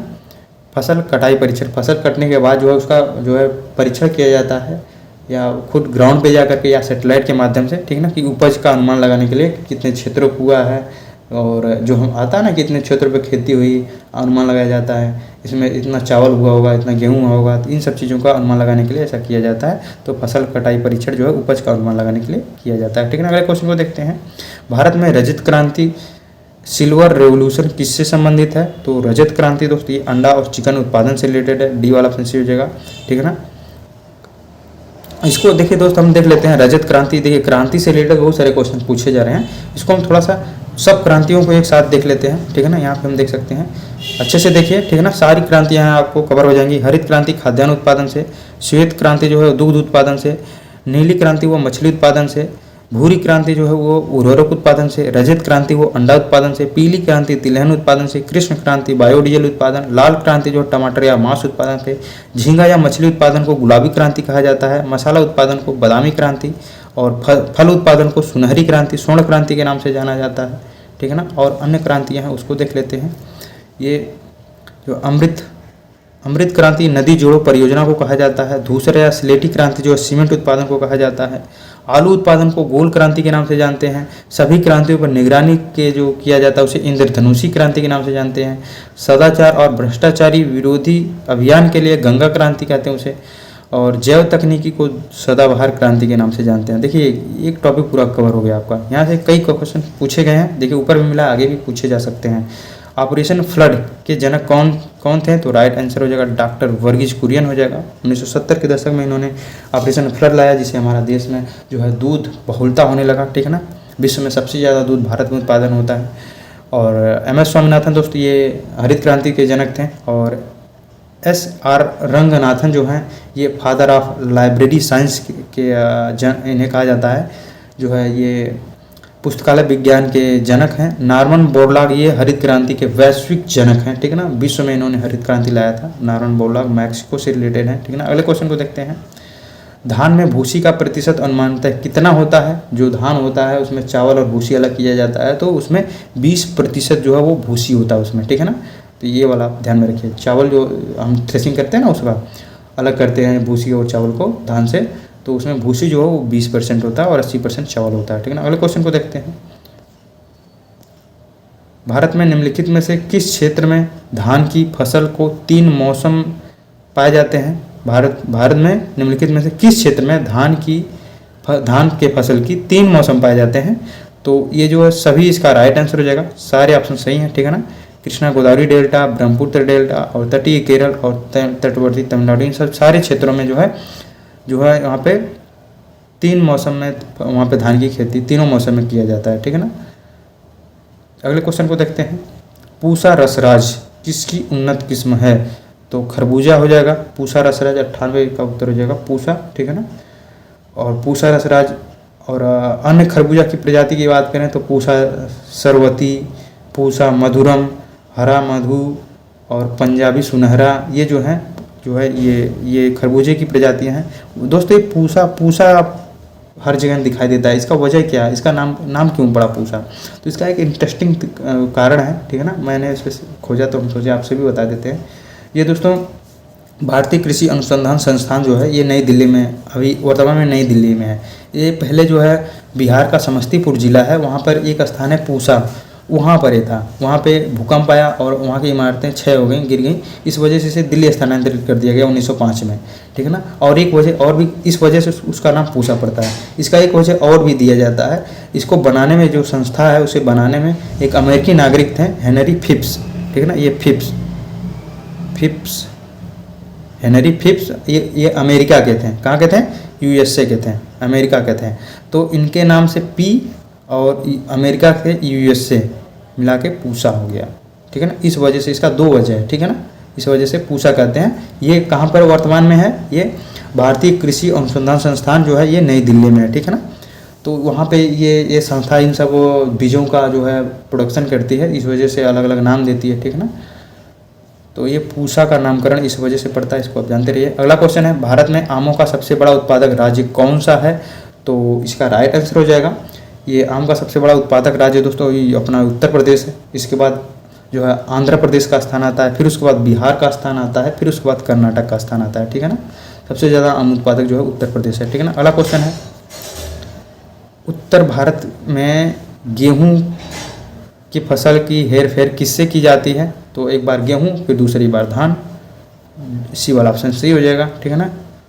अगला क्वेश्चन देखते हैं, आसान सा क्वेश्चन था, जाबो ग्रामीण खेती करने का तरीका कहाँ विद्यमान है? तो राइट आंसर हो जाएगा नागालैंड हो जाएगा। ये देखिए चकबंदी लेखपाल में पूछा गया है 2015 में, नागालैंड में है। जाबो का अर्थ होता है दोस्त, ये नागालैंड की जो है पारंपरिक खेती कृषि प्रणाली है, और इस जाबो का अर्थ होता है पानी का प्रबंधन। तो ये क्यों पूछा गया है? क्योंकि ये पानी का, देखिए पानी का बहुत संकट है ना, इस वजह से इन सब चीज़ों को बढ़ावा दिया जाता है, लोगों को जानकारी आए, ठीक है। आप खेती से जुड़ रहे हैं, किसानी से जुड़ रहे हैं, तो आपको इसके बारे में जानकारी होना चाहिए, ठीक है ना। इस वजह से ऐसे क्षेत्रों को देखिए क्वेश्चन पूछे जा रहे हैं, ठीक है ना। तो पानी की फसल, पानी की बचत कैसे हो, ठीक है ना, पानी का नुकसान कैसे होता है ना, अपर्दन कहाँ हो रहा है भूमि का ना, ऐसे क्वेश्चन देखिए पूछे जा रहे हैं। कौन सी नदी अपर्दन करती है, ये सारे क्वेश्चन पूछे जाते हैं। 2017-18 में कॉफ़ी उत्पादन में भारत किस स्थान पर है? तो उस समय दोस्त ये 9वें स्थान पर था, ठीक ना। वर्तमान में बात करें तो ये 7वें स्थान पर है, ठीक ना। ये वर्तमान में जो है ये 7वें स्थान पर है। और सबसे विश्व में 3 सबसे बड़े जो है कॉफ़ी उत्पादक देशों की बात करें तो पहले नंबर पर ब्राज़ील आता है, फिर उसके बाद वियतनाम आता है, फिर उसके बाद इंडोनेशिया आता है, ठीक है ना। सबसे ज़्यादा कॉफ़ी उत्पादक राज्य देश कौन सा है? वो ब्राज़ील है। आप हमें कमेंट में बताइए उत्तर प्रदेश में कौन सा राज्य में सबसे ज़्यादा कॉफ़ी उत्पादन होता है, ठीक है ना, कमेंट में जरूर बताइएगा, ठीक है ना। अगले क्वेश्चन को देखते हैं, निम्नलिखित में से कौन सा देश भारतीय चाय का सबसे बड़ा आयातक है? तो जो है रसिया दोस्त हमारा, ये भारतीय चाय जो है वो उसका सबसे बड़ा आयातक है। सबसे ज़्यादा निर्यात कहाँ पे चाय की बेचा जाता है? वो रसिया में। वैसे हमारा चाय पूरे विश्व में बेचा जाता है, लेकिन सबसे बड़ा ज़्यादा निर्यात कहाँ पे किया जाता है? तो रसिया में किया जाता है, ठीक है ना। पहले क्वेश्चन को हम देखते हैं, निम्नलिखित में से भारत का कौन सा राज्य चाय का सर्वाधिक प्रमुख उत्पादक है? जहां चाय का कुल उत्पादन भारत के उत्पादन का लगभग 3/4 भाग के समान होता है। यानी कि कौन सा ऐसा क्षेत्र है जहां पे 3/4 यानी कि 4 किलो हो रहा है तो 3 किलो इस क्षेत्र से आता है? तो वो क्षेत्र है दोस्त असम और पश्चिम बंगाल, बी वाला राइट आंसर हो जाएगा, ठीक है ना। असम और पश्चिम बंगाल से 3/4 जो है चाय का उत्पादन होता है, ठीक है ना। अगले क्वेश्चन को हम देखते हैं, भारत के निम्नलिखित राज्यों में से किसमें कॉफ़ी उत्पादन सबसे अधिक होता है? देखिए क्वेश्चन रिपीट हो गया, डी वाला अगर आपने कमेंट में बताया डी कर्नाटक तो आप राइट आंसर है, ठीक है ना। तो भारत में सबसे ज़्यादा कॉफ़ी उत्पादन कहाँ पर होता है? कर्नाटक में होता है। उसके बाद जो है केरल और जो है तमिलनाडु में होता है, ठीक है ना। अगले क्वेश्चन को हम देखते हैं, असम में तो चाय सबसे ज़्यादा उत्पादन होता है, ठीक है ना। अगला क्वेश्चन है, देखिए लोअर पीसीएस में क्वेश्चन पूछा गया, ये भी देखिए लोअर पीसीएस का क्वेश्चन है, 2019 में पूछा गया है लोअर पीसीएस में। निम्नलिखित में से कौन सा एक खाद्य रोपण फसल नहीं है? तो इसका राइट आंसर हो जाएगा सी जो है रबड़ जो है दोस्त, ये रोपण फसल नहीं है, ठीक है ना। ये पौधा होता है जो केरल में सबसे ज़्यादा होता है। रबड़ उत्पादन में सबसे ज़्यादा रोल किसका है? तो केरल का है। सबसे ज़्यादा उत्पादन रबड़ का केरल करता है, ठीक है ना। ये रबड़ के पौधे से दूध से निकाला जाता है, ठीक है ना। और कोको, सुपारी, चाय जो है ये एक रोपण फसल है, ठीक है ना। ये देखिए लोअर परीक्षा 2019 में पूछा गया। अगला क्वेश्चन है, ये भी देखिए लोअर पीसीएस में पूछा गया 2019 में। 2017-18 में निम्नलिखित में से किस राज्य ने भारत में सबसे अधिक रबर उत्पादन किया है? तो राइट आंसर हो जाएगा केरल। हमेशा से ये केरल रहा है, ठीक है ना, बहुत ज़्यादा प्रोडक्शन करता है केरल, ठीक है ना। अगला क्वेश्चन है, ये भी देखिए लोअर पीसीएस 2019 में पूछा गया है, किसानों को अपनी कॉफ़ी के लिए बेहतर मूल्य निर्धारण की मदद करने के लिए कॉफ़ी बोर्ड ने निम्नलिखित में से किस नवीन मार्केट प्लेस ऐप की शुरुआत किया है? तो राइट आंसर हो जाएगा ए वाला हो जाएगा, कॉफ़ी ब्लॉकचेन हो जाएगा। ये देखिए 2019 का है। तो इस तरह से अलग अलग बोर्ड है, चाय बोर्ड है, चावल बोर्ड है, मतलब अगर होगा तो हल्दी बोर्ड है। अगर किसानों को हेल्प करने के लिए कोई नया ऐप जो है प्लेटफॉर्म लॉन्च कर रहा है, कोई जो है कोई नया पहल कर रहा है, तो उसको आप जानते रहिए। देखिए उससे रिलेटेड क्वेश्चन पूछे जा रहे हैं, हो सकता है देखिए लोअर पीसीएस में ऐसे क्वेश्चन पूछे गए हैं, ठीक है ना। आपके एग्जाम में भी मिल सकते हैं ना। अगला क्वेश्चन है, भारत में प्रमुख सुपारी उत्पादक राज्य कौन सा है? तो प्रमुख सुपारी उत्पादक राज्य दोस्तों हो जाएगा कर्नाटक हो जाएगा राइट आंसर। कर्नाटक में सबसे ज़्यादा सुपारी उत्पादन होता है, उसके बाद केरल का स्थान आता है। ये देखिए लोअर परीक्षा पूछा गया 2019 में। अगला क्वेश्चन है, बागान द्वारा प्राप्य पेय बेवरेज क्रॉप फसल निम्नलिखित में से कौन सा है? तो पेय के रूप में चाय का यूज किया जाता है। सी वाला ऑप्शन सही हो जाएगा, ठीक है ना, सी सही हो जाएगा, यहाँ पे राइट आंसर हो जाएगा। अगला क्वेश्चन देखते हैं, भारत में काजू का प्रथम परिचय किन लोगों ने करवाया? तो इसका राइट आंसर हो जाएगा काजू का परिचय सबसे पहले पुर्तगालियों ने करवाया। मिर्च का इन्होंने करवाया था, और ये टाइपिंग वगैरह जो हो ना कारखाना प्रेस का इन्होंने आरंभ करवाया था। तो ये इसका राइट आंसर भी हो जाएगा, ठीक है ना। अगला क्वेश्चन, वैसे बता दें काजू भारत में सबसे ज़्यादा, विश्व में सबसे ज़्यादा उत्पादन करने वाला भारत है काजू, ठीक है ना। अगले क्वेश्चन को देखते हैं, निम्न राज्यों में काजू का मुख्य उत्पादक राज्य कौन सा है? तो इसका राइट आंसर होगा बी वाला महाराष्ट्र हो जाएगा। इसका राइट आंसर जो है जो काजू उत्पादक जो है महाराष्ट्र में सबसे ज़्यादा होता है, फिर उसके बाद आंध्र प्रदेश में, फिर उसके बाद उड़ीसा में होता है, ठीक है ना। ये देखिए जूनियर इंजीनियर टेक्नीशियन में परीक्षा में पूछा गया है, यानी कि हर एग्जाम का क्वेश्चन देखने को मिलेगा। ये देखिए टेक्निकल सर्विस एग्जामिनेशन का है, ठीक है ना। निम्नलिखित अगला को देख लेते हैं, निम्नलिखित में से भारत में कपास की खेती के लिए सबसे आदर्श क्षेत्र कौन सा है? तो इसका सबसे अच्छा आदर्श क्षेत्र जो है वो दक्कन का पठार है। क्यों है? क्योंकि वो जो है मैग्मा के लावा के मैग्मा से बना हुआ क्षेत्र है। काली मृदा है, काली मृदा में जो है कपास बहुत अच्छी होती है। काली मृदा को रेगुर मृदा के नाम से भी जानते हैं, ठीक है ना। तो इस क्षेत्र में जो है कपास का उत्पादन सबसे अच्छा होता है, ठीक है ना। इसीलिए इस क्षेत्रों में जो है कपड़े के कारखाने सबसे ज़्यादा पाए जाते हैं, गुजरात में, महाराष्ट्र में ना। और अहमदाबाद को तो भारत का जो है मैनचेस्टर भी कहा जाता है ना। और कपास की खेती के लिए तापमान जो ज़रूरत होती है वो 28 डिग्री से लेकर के जो है 32 डिग्री सेल्सियस के बीच होना चाहिए। और वर्षा जो है 150 से लेकर के 200 सेंटीमीटर की आवश्यकता होती है। और मिट्टी जो है लैटराइट, जब इतनी ज़्यादा वर्षा होगी तो वहाँ लैटराइट मिट्टी पाई ही जाएगी, ठीक है ना। तो लैटराइट मिट्टी में इसका प्रोडक्शन ज़्यादा होता है। अगला क्वेश्चन है, ललित किसकी एक उत्तम किस्म है? तो ललित दोस्त किसकी उत्तम किस्म है? तो ये अमरूद हो जाएगा, राइट आंसर हो जाएगा बी अमरूद, ठीक है ना। अमरूद का और किस्म कौन कौन सी है? तो इलाहाबाद सफ़ेदा, इलाहाबाद सुरखा और लखनऊ 49, अर्का मृदुला, ये जो है अमरूद के अन्य जो है किस्म हैं, ठीक है ना। अगले क्वेश्चन को देखते हैं, वर्ष 2017-18 में विश्व में फल उत्पादन में भारत का कौन सा स्थान है? तो भारत का स्थान जो है वो दूसरा है, ठीक है ना, दूसरा स्थान है। और पहला स्थान पे कौन सा आता है? चीन आता है। फल उत्पादन सबसे ज़्यादा चीन में, फिर उसके बाद भारत में होता है, ठीक है ना। देखिए वन रक्षक में विधान भवन रक्षक और वन रक्षक में पूछा गया है, आम का हिमसागर किस्म किस राज्य से है? तो आम का हिमसागर जो है वो किस राज्य से है? तो इसका राइट आंसर हो जाएगा बी वाला पश्चिम बंगाल। जो है आम की प्रजाति हिमसागर जो है वो पश्चिम बंगाल में पाई जाती है, ठीक है ना। और अन्य ऑप्शन की हम बात करें तो जो है महाराष्ट्र में भी आम का प्रोडक्शन, उत्तर प्रदेश में सबसे ज़्यादा जो है आम होता है, ठीक है ना। पूरे भारत में सबसे ज़्यादा आम का प्रोडक्शन कौन सबसे ज़्यादा करता है? तो उत्तर प्रदेश, ठीक है ना। अगला क्वेश्चन है, आम का लंगड़ा किस्म, आम का लंगड़ा किस्म हमारे राज्य के निम्न में से किस जिले की अद्भुत मानी जाती है? तो इसका उद्गम कहाँ से माना जाता है? तो वाराणसी इसका राइट आंसर हो जाएगा। लंगड़ा आम आप बहुत सुने होंगे, और ये जो है इसका उद्भव सबसे पहले कहाँ हुआ था? तो वाराणसी में हुआ था, ठीक है ना। आगे देखते हैं, हिमाचल प्रदेश में आम की कौन सी किस्म की पैदावार के लिए प्रसिद्ध है? तो चौसा के लिए प्रसिद्ध है, ठीक है ना। सी वाला ऑप्शन सही हो जाएगा।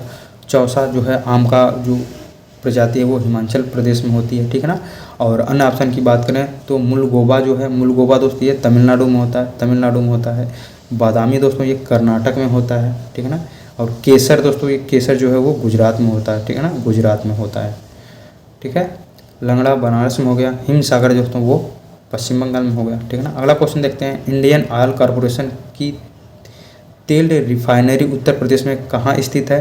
तो इसका राइट आंसर हो जाएगा बी वाला, मथुरा में स्थित है, ठीक है ना। अगला क्वेश्चन देखते हैं, उत्तर प्रदेश में चमड़ा व्यवसाय के लिए एक प्रमुख केंद्र है, तो कानपुर इसका राइट आंसर हो जाएगा। कानपुर जो है वैसे लेदर सिटी के नाम से भी जाना जाता है, ठीक है ना। चमड़ा उद्योग यहाँ पे बहुत फेमस है। ऐसे उत्तर भारत का मैनचेस्टर भी कहा जाता है। लखनऊ की बात करें तो लखनऊ को नवाबों का शहर, चिकनकारी के लिए जाना जाता है। गाजियाबाद को दोस्तों गेटवे ऑफ यूपी कहा जाता है, इंडस्ट्रियल हब है ये। और वाराणसी की बात करें तो ये घाटों या मंदिरों का शहर कहा जाता है और भारत की सांस्कृतिक राजधानी के नाम से भी जानते हैं, ठीक है ना। अगले क्वेश्चन को देखते हैं। देखिए एक क्वेश्चन के साथ आपके कई ऑप्शन तैयार हो रहे हैं, कई क्वेश्चन तैयार हो रहे हैं। अगला क्वेश्चन, किस वर्ष में कोलकाता के पास हुगली नदी के तट पर रिसड़ा में पहली जूट मिल स्थापित की गई थी? तो इसका राइट आंसर हो जाएगा बी, 1855 में दोस्त जो है पहली जूट मिल रिसड़ा के हुगली नदी तट पर ये किया गया था, ठीक है ना। अगले क्वेश्चन को देखते हैं, ठीक है ना। दक्षिण भारत का मैनचेस्टर कौन सा है? तो दक्षिण भारत का मैनचेस्टर जो कोयम्बटूर को कहा जाता है। भारत का मैनचेस्टर अहमदाबाद को कहा जाता है। उत्तर भारत का मैनचेस्टर जो किसे कहा जाता है? तो कानपुर को कहा जाता है। मैनचेस्टर क्यों कहा जाता है? मैनचेस्टर मतलब किसके लिए फेमस है? तो कपड़े के लिए। कपड़े की फेमस उत्पादकता काफ़ी ज़्यादा होती है इन सब क्षेत्रों में, इसलिए जो है मैनचेस्टर मान लीजिए दोस्तों ये इंग्लैंड का एक शहर था जहाँ पे कपड़े का बहुत ज़्यादा उत्पादन होता था, ठीक ना। इसलिए जो है भारत में जो है जहाँ जो क्षेत्र कपड़े का उत्पादन सबसे ज़्यादा करते हैं उसे मैनचेस्टर कहा जाता है, ठीक है ना। जैसे अहमदाबाद में पूरे भारत में सबसे ज़्यादा कपड़े का प्रोडक्शन कहाँ होता है? तो अहमदाबाद, तो भारत का मैनचेस्टर कहा गया। उत्तर भारत में तो कानपुर में सबसे ज़्यादा कपड़े का उत्पादन होता है। दक्षिण भारत में सबसे ज़्यादा कपड़े का उत्पादन कहाँ होता है? तो अहमदाबाद में होता है, तो इसलिए उसे दक्षिण भारत का मैनचेस्टर कहते हैं, ठीक है ना। ये देखिए लोअर पीसीएस परीक्षा 2016 में पूछा गया, ठीक है ना। अगले क्वेश्चन को देखते हैं। यार हम बहुत चीज़ें बोल के बता देते हैं ना, इंपॉर्टेंट चीज़ें, ठीक है ना। कुछ कंसेप्ट भी मिल जाता है, क्यों कहा जाता है ये भी मालूम होना चाहिए। अगला क्वेश्चन है, कोयम्बटूर को दक्षिण भारत का मैनचेस्टर क्यों कहा जाता है? क्योंकि भैया वहाँ पे कपास उद्योग के कारण उसे जो है दक्षिण भारत का मैनचेस्टर कहा जाता है, कपड़ा उद्योग के कारण ना कि ऑटोमोबाइल, जूता, ना कि रबड़ के लिए, ठीक है ना। अगला क्वेश्चन हम देखते हैं, किस शहर को स्टील सिटी ऑफ इंडिया के नाम से जाना जाता है? तो इसका राइट आंसर हो जाएगा डी वाला, जमशेदपुर को स्टील सिटी ऑफ इंडिया के नाम से जाना जाता है। क्यों कहा जाता है इसको? क्योंकि यहाँ पे टाटा स्टील का कारखाना है और ये जो जमशेदपुर है वो दोस्तों ये स्वर्ण रेखा और खरखई नदी के संगम पर स्थित है, ठीक ना। अगले क्वेश्चन को देखते हैं, मथुरा, डिगबोई और पानीपत में परिष्करणशालाएं किसके द्वारा स्थापित की गई हैं? तो इसका राइट आंसर हो जाएगा ए, इंडियन ऑयल कॉरपोरेशन लिमिटेड द्वारा ये जो है तेल शोधक संयंत्र यहाँ पे स्थापित किए गए हैं, ठीक है ना। अगले क्वेश्चन को हम देखते हैं, निम्नलिखित में से कौन सा स्थान स्टील निर्माण से संबंधित नहीं है? तो जमशेदपुर है, इसको हमने ऊपर देखा। बर्नपुर भी है पश्चिम बंगाल। झरिया नहीं है, झरिया क्यों फेमस है? कोयले के खनन के लिए, कोयले का खदान यहाँ पे पाई जाती है, ठीक है ना। और दुर्गापुर भी है, ठीक है ना। तो यहाँ पे राइट आंसर झरिया दोस्तों ये झारखंड में स्थित है और ये कोयले के प्रोडक्शन के लिए फेमस है। ये वीडियो 2016 में क्वेश्चन पूछा गया। अगला क्वेश्चन देखते हैं, ये मैचिंग करना है, ठीक है ना। तेल शोधक कारखाना है, अलग अलग राज्य में है। तातीपाका दोस्तों ये आंध्र प्रदेश में है, 3 हो जाएगा। कोयली जो है ये दोस्त ये गुजरात में स्थित है, ठीक है ना। नागापट्टिनम दोस्तों ये नाम से लग रहा है ये तमिलनाडु में है। नुमालीगढ़ दोस्तों ये जो है ये नुमालीगढ़ दोस्तों ये असम में स्थित है, 4 हो जाएगा। 3 1 2 4 बी वाला ऑप्शन सी हो जाएगा, ठीक है ना। तो ऐसे हल करिए, ठीक है ना। अगला क्वेश्चन देखते हैं, थोड़ा सा कठिन रहता है लेकिन नाम बड़े फेमस हैं, ठीक है ना। हो सकता है अगले क्वेश्चन में 2 ऑप्शन यहाँ से मिल जाए, 2 ऑप्शन कहीं से और मिल जाए। अगर 2 ऑप्शन भी आप क्लिक कर लेते हैं तो सही हो जाएगा। कई बार तो एक के ऑप्शन भी फंस जाता है ना, लिंक करने वाले करके आगे बढ़ जाते हैं, तो ऐसे ही लिंक करें, ठीक है ना। अगला क्वेश्चन है, निम्नलिखित में से कौन सा सबसे प्रमुख वस्त्र निर्माण केंद्र है? तो सबसे प्रमुख वस्त्र निर्माण केंद्र दोस्तों वो महाराष्ट्र हो जाएगा, ठीक है ना। बी वाला ऑप्शन सी हो जाएगा, ठीक है ना। महाराष्ट्र में काफ़ी ज़्यादा जो है वहाँ पे वस्त्र मिल है, ठीक है ना, वस्त्र निर्माण होता है वहाँ पे। अगला देखते हैं, टी बोर्ड ऑफ इंडिया का मुख्य कार्यालय कहाँ पर स्थित है? तो इसका राइट आंसर हो जाएगा सी नंबर, कोलकाता में हुआ है, ठीक है ना। सी वाला राइट आंसर, ठीक है ना। वैसे चाय का सबसे बड़ा प्रोडक्शन कौन सा राज्य करता है? तो इसका उत्तर हो जाएगा असम, ठीक है ना। अगले क्वेश्चन को हम देखते हैं, एशिया का सबसे बड़ा मसाला बाजार निम्नलिखित में से किसे माना जाता है? तो ए वाला हो जाएगा खारी बावली, नई दिल्ली हो जाएगा, ठीक है ना। ये वाला ऑप्शन सी हो जाएगा। आप हमें कमेंट में बताइए कि सबसे ज़्यादा मसाला उत्पादक राज्य कौन सा है। हम आपको ऑप्शन भी दे रहे हैं, केरल या मध्य प्रदेश। कमेंट में ज़रूर बताइए, ठीक है ना। अगले क्वेश्चन को देखते हैं, बांदीपुर टाइगर रिजर्व किस राज्य में स्थित है? तो इसका राइट आंसर हो जाएगा ये कर्नाटका में स्थित है, ठीक है ना। बांदीपुर टाइगर रिजर्व उत्तराखंड में दोस्तों Jim Corbett national park tiger reserve भी है। मध्य प्रदेश में पेंचकुनो नेशनल पार्क टाइगर रिजर्व है। तमिलनाडु में दोस्तों नीलगिरी है ना। अगले क्वेश्चन को हम देखते हैं, चोलनाइकन, कुरुम्बा, कट्टुनाइकन, कादर और कोरगा भारत के किस भाग के आदिम जनजाति समूह हैं? तो इसका राइट आंसर सी हो जाएगा। ये सारी जनजातियां दोस्तों वो केरल में पाई जाती हैं, ठीक है ना। अन्य ऑप्शन की बात करें, आंध्र प्रदेश में दोस्तों ये चेचू कबीला पाया जाता है, चेचू, ठीक है ना। इसे क्वेश्चन पूछा गया था, ठीक है ना, इसे हम बताएंगे नहीं आगे, इसको हमने स्किप कर दिया था, ठीक है ना। अंडमान निकोबार में सोमपेन, निकोबारी ना, ये पाए जाते हैं। और उड़ीसा में यार थोड़ा सा देख लेना, ठीक है ना। और अन्य ऑप्शन और भी कई क्वेश्चन पूछे गए थे, ठीक है ना, तो उसको हमने क्वेश्चन को हटा दिया, बस उसको सुन लीजिए अच्छे से। तो ये केरल में तो देख ही लिया हमने। सिक्किम में दोस्तों जो है भूटिया जो है वो सिक्किम में पाए जाते हैं, ठीक है ना। और अरुणाचल प्रदेश में दोस्तों ये मिसमी जनजाति पाई जाती है और अपतानी, ठीक है ना, सुनते रहिए आराम से। और नागालैंड में दोस्तों ये एक जनजाति पाई जाती है, अंगामी जनजाति जो है वो नागालैंड में पाई जाती है, ठीक है ना। और नीलगिरी पर दोस्तों ये टोडा, कोटा और कुरुम्बा ना, यहाँ पे कुरुम्बा, ये जनजातियाँ जो है ये टोडा, कोटा, ये नीलगिरी पर पाई जाती हैं। और पश्चिमी घाट पे और अरावली पे भील जनजाति पाई जाती है, ठीक है ना। आप हमें कमेंट में एक चीज़ बताइए कि उत्तर प्रदेश की सर्वाधिक जो है जनजाति कौन सी है जो सबसे ज़्यादा पाई जाती है, ठीक है ना। कमेंट में बताना, ठीक है ना, कि उत्तर प्रदेश में कौन सी जनजाति सबसे ज़्यादा पाई जाती है। यूपी की तैयारी कर रहे हैं दोस्त, इतना तो मालूम होना चाहिए, कमेंट में जरूर बताना। देखते हैं किसका कमेंट में उत्तर आता है। अगला क्वेश्चन है कि भारत के पूर्वी तट पर उत्तर से दक्षिण की ओर निम्नलिखित पत्तनों में को क्रम से व्यवस्थित कीजिए, ठीक है। तो उत्तर से दक्षिण, पहले उत्तर से दक्षिण जाना है, इसको आप ध्यान में रखिए, उत्तर से दक्षिण जाना है, ना कि दक्षिण से उत्तर, ठीक है ना। उत्तर में सबसे कौन है? तो हल्दिया कोलकाता में है, 1 नंबर पे हो जाएगा, ठीक। फिर उसके बाद विशाखापत्तनम, ये आंध्र प्रदेश में ना, आंध्र प्रदेश में है, ठीक है ना, ये हो जाएगा 2 नंबर पे। पारादीप, ये आंध्र प्रदेश और तमिलनाडु के बॉर्डर पे है, ठीक है ना, तो ये 3 नंबर पे हो जाएगा। चेन्नई, ये 4 नंबर पे हो जाएगा। तो 4 2 1 3, 4 1 2 3 है ऑप्शन में, 4 1 2 3, ये लास्ट वाला डी वाला 4 1 2 3, ठीक है ना, देखिए सही है। हम देख लेते हैं भारत के प्रमुख बंदरगाह को, ठीक है ना। ये आप मैप से अच्छे से समय पूरा ध्यान लगा दो यार थोड़ी देर के लिए, ठीक है ना। एक बार माइंड में बैठ गया तो बहुत अच्छा रहेगा, भूलेगा नहीं। ये देखिए कांदला बंदरगाह है गुजरात में, मुंबई बंदरगाह है ये महाराष्ट्र में 3 बंदरगाह है, ठीक है ना।